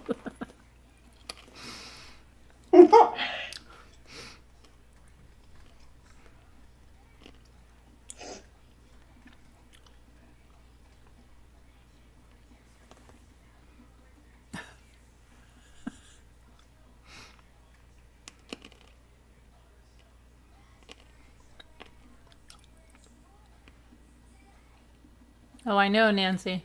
It's coming. Someone's not getting a restful night of sleep, I bet. Is it crafts tomorrow or a movie? Tomorrow's Monday. I don't know. I don't know what's going on tomorrow.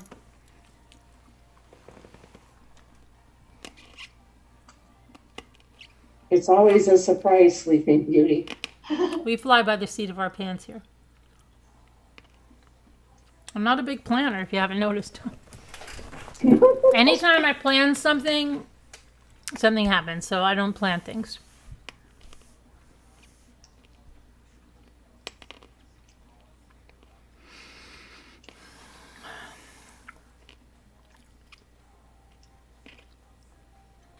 Tonight's movie. I'm going to tell Scooter what she missed, and she's going to probably flip out. Oh, I wish I was there. Yeah, well, when are you going to tell me that? You just want to keep me in the dark, have me guessing. I had something else to tell you, too. Really important. Okay. You think it's a hawk too, Nana times 3? Yeah. Jimmy's like, did you get to see it fly away? No, because I went to do something with the bike, right? And then I heard it flapping. And I missed it.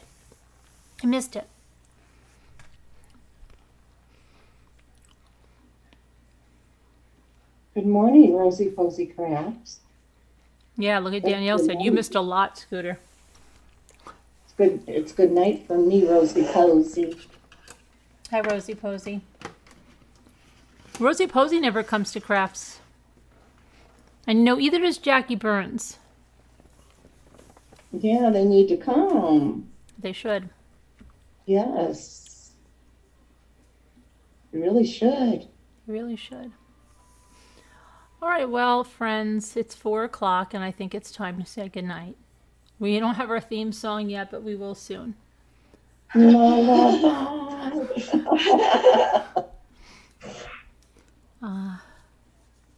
should have a songwriting contest, and then Jimmy can get some music to it. If you write some lyrics. Somebody wrote some lyrics. Who? Oh, that was Foxy Bot wrote that song, remember? Remember that song she wrote? She said, Foxy Bot, you never got me the lyrics to that, did you? Where is Foxy Bot? Foxy Bot, please. Your dream is to be on a lake similar to yours. Where do you live again? I missed it, what Wake Up said. I missed it. Where they live. Oh, you live in Texas. Okay. Do they have a lot of lakes in Texas? I don't really hear about lakes in Texas, right? It's all about the bay and I don't know. Are the lakes in Texas good? Because some of them are, like I know in Arizona, you don't want to live on a lake. It could have like those parasite things in it. Like, I don't know. Florida, you can't swim in the lakes.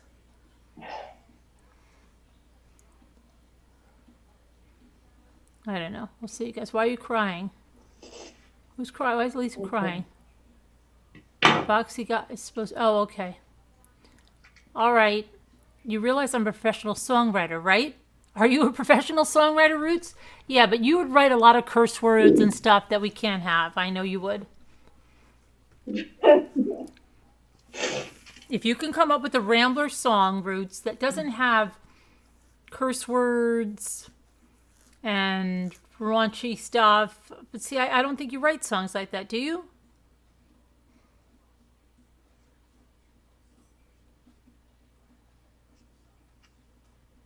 Yeah, Ruby, and I've got to go to bed. You guys kept me up really late last night. Yeah, and Scooter too. She's had a long day.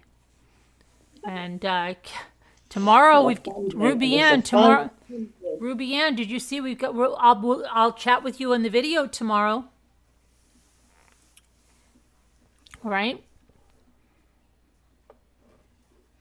Yeah. So we'll see, Roots. I don't know. You can try. High 61. Okay. Everybody. Good night. Good night, everybody. Have a good night. Bye. Love you. Prayers for all that need them. Prayers for your friend Matthew. Uh-oh, what did I do here? Hold on. Hit the wrong thing. See you next time. Bye.